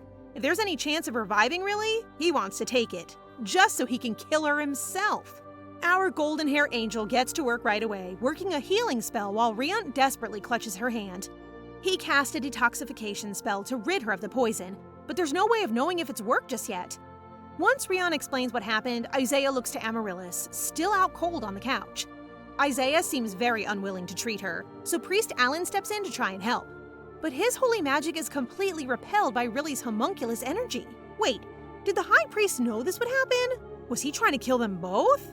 When the Emperor hears, he's furious. Even though two of his best priests are working on his daughters, he can't accept that their lives are at risk. Mirrigan tries to reassure him, but Noah can't sit still. Even if he can't do anything, he has to be there. Ashtarte said she might forgive him one day, and I have a feeling saving her life might speed up the process. When Mirrigan tries to stop him, Noah accuses him of not caring for his sisters, and the Crown Prince hits him hard. Of course he's worried, but according to him, the best thing they can do is remain calm and work to save them from the palace. Before things can escalate, the Emperor shuts them both up by suggesting they all visit her together. Let's be honest, no one is going to be able to concentrate when they're so worried for the girls. And if you're wondering how our protagonist is doing, don't worry, she's not dead. She's out pretty bad though, and currently hearing a familiar voice. The voice tells her she's inside the land of dreams, and when she opens her eyes, she wakes up in a clearing surrounded by beautiful young women. Ashtarte doesn't recognize them, which makes sense because they're gods. Uh-oh, does that mean she's past the pearly gates? The gods reassure her that everything is fine. They've been watching over her for a long time, and even gave her the name Ashtarte to her mother in a dream. She doesn't understand what makes her so special, but the gods say she has a pure heart. They wanted to give her more love than she could dream of after her first life, which is why they sent down the oracle about the light of Firenze. But we all know how that went. The prophecy was originally sent to the deputy priest, but Horam killed him and took the fate of the empire into his own hands. So it really has been him all along. Ashtarte asks the gods how he tampered with the prophecy, but they can't tell her much. They don't want to meddle with the mortal world too much, and tell her to return to reality if she wants to know the truth. Isn't that just typical? Why are deities always so vague? Ashtarte seems just as frustrated as we are, so one of the gods gives her one last clue. Apparently, there was one person who saw what happened on that fateful day and ran away without the high priest noticing. Who could it be? Back in the land of the living, people are really worried for the princess. She's been out cold since the poisoning and still hasn't regained any of her color. Rion looks more tired than anyone. He explains to a frantic Loena that the princess was given a deadly poison that has no antidote. Isaiah wasn't able to completely neutralize it, so there's no way to be sure of how or when she'll recover. Isn't that cheerful? He tells her to get some rest so that when she finally wakes up, all her loved ones can be ready to greet her. But he doesn't seem sure himself that she actually will wake up. Her cheek is cold to the touch, reminding him of all those years ago when his family was slaughtered. He starts to cry, begging her not to leave him alone as his tears drip onto her cheek. There was something he wanted to tell her, he says, pressing a gentle kiss to her forehead. Oh my gosh, you guys, I can't. This is too heartbreaking. He confesses his feelings for her as the tears stream down his face. He doesn't know it, but Isaiah is listening at the door. He even brought flowers, but after hearing Rion's confession, he clenches them in his fist. Alan catches him by the door and asks why he's standing outside. Even if it feels uncomfortable to butt in, it's even more awkward to just stand there waiting. As Alan points out, the flowers he prepared are cast with recovery spells, but Isaiah changes the topic to ask about Amaryllis instead. Yes, how is the little murderess holding up? Alan Alan can't say much about her condition at this stage, since High Priest Horam has taken her under his personal care. Even before he did, Alan could feel something strange about her. Clearly, Isaiah is still thinking about Ashtarte and Rion because he completely ignores everything his friend just said and asks how he should obtain that which he truly desires. At the moment, it feels hopeless. Not only does Rion care for her, but he knows she likes him back. He ends up leaving the flowers at the door for Rion to find when he steps out. An attendant approaches him with an update on the case, suggesting that the High Priest was involved in the poisoning. You'll never believe this, but it's actually Leon, Isaac's brother, who gave them the missing piece. He knows there was a priest who fled Firenze, a priest who proclaimed that Ashtarte was the light of the Empire instead of Amaryllis. Rion is intrigued, but he doesn't pause to think on it. Right now, there's someone he needs to see. And that someone is none other than the High Priest, who is currently having a tantrum in his temple. He's furious that Riley's maid almost gave him away. If she hadn't run for help, then she wouldn't have been seen by Alan, who almost realized something was wrong. His freaky friend with the mask is back, offering to help him sort out this whole mess. But Horam says he can handle it himself, right when Rion walks in. And he's not here to shoot the breeze. This man is out for blood. He's already drawn his sword. Horam scrambles to act natural and does a pretty poor job. Rion openly blames him for Ashtarte's health and warns him that if she doesn't recover, he'll take revenge on her behalf. Horam is sweating. He reminds the Duke that you're not supposed to walk into the temple without permission.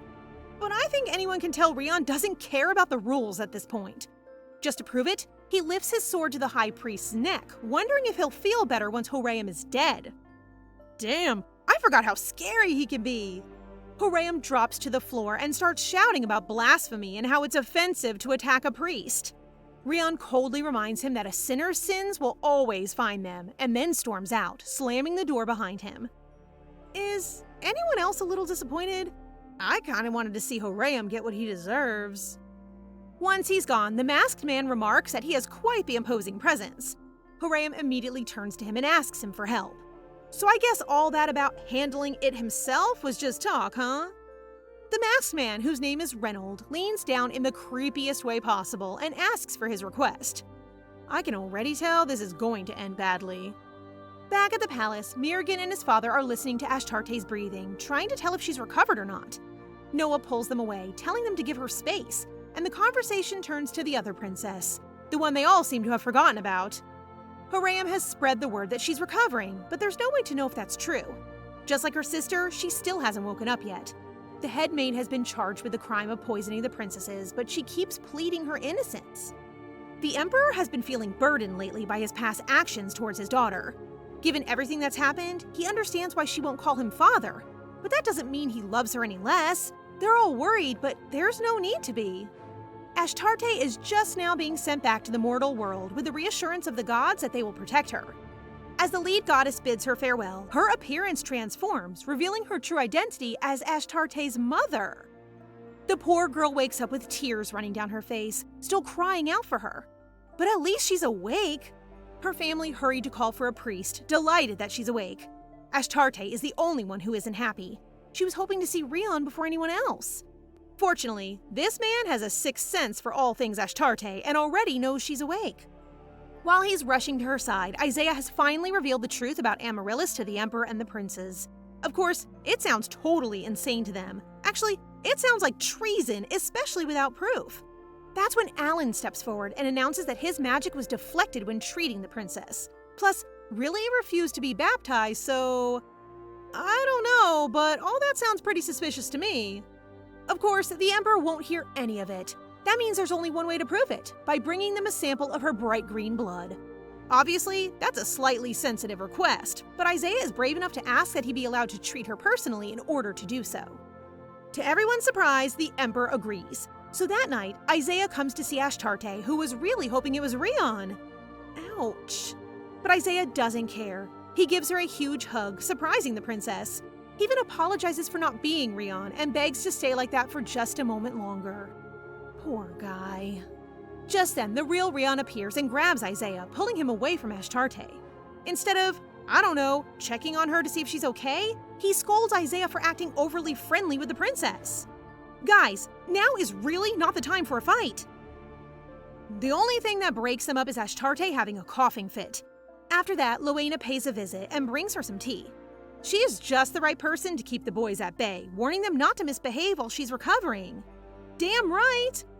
Ashtarte then asks the guys for help, charging them with the task of finding the priest who ran from the temple on the day of the prophecy. Lucky for her, Rion is already on it. That's the final straw for Isaiah, who storms out, determined to find another way to help the princess. He goes straight to Asmodeus' temple, where Horam is already waiting to greet him. The high priest finds a very polite way to refuse him entry, saying there's no longer any reason for him to visit.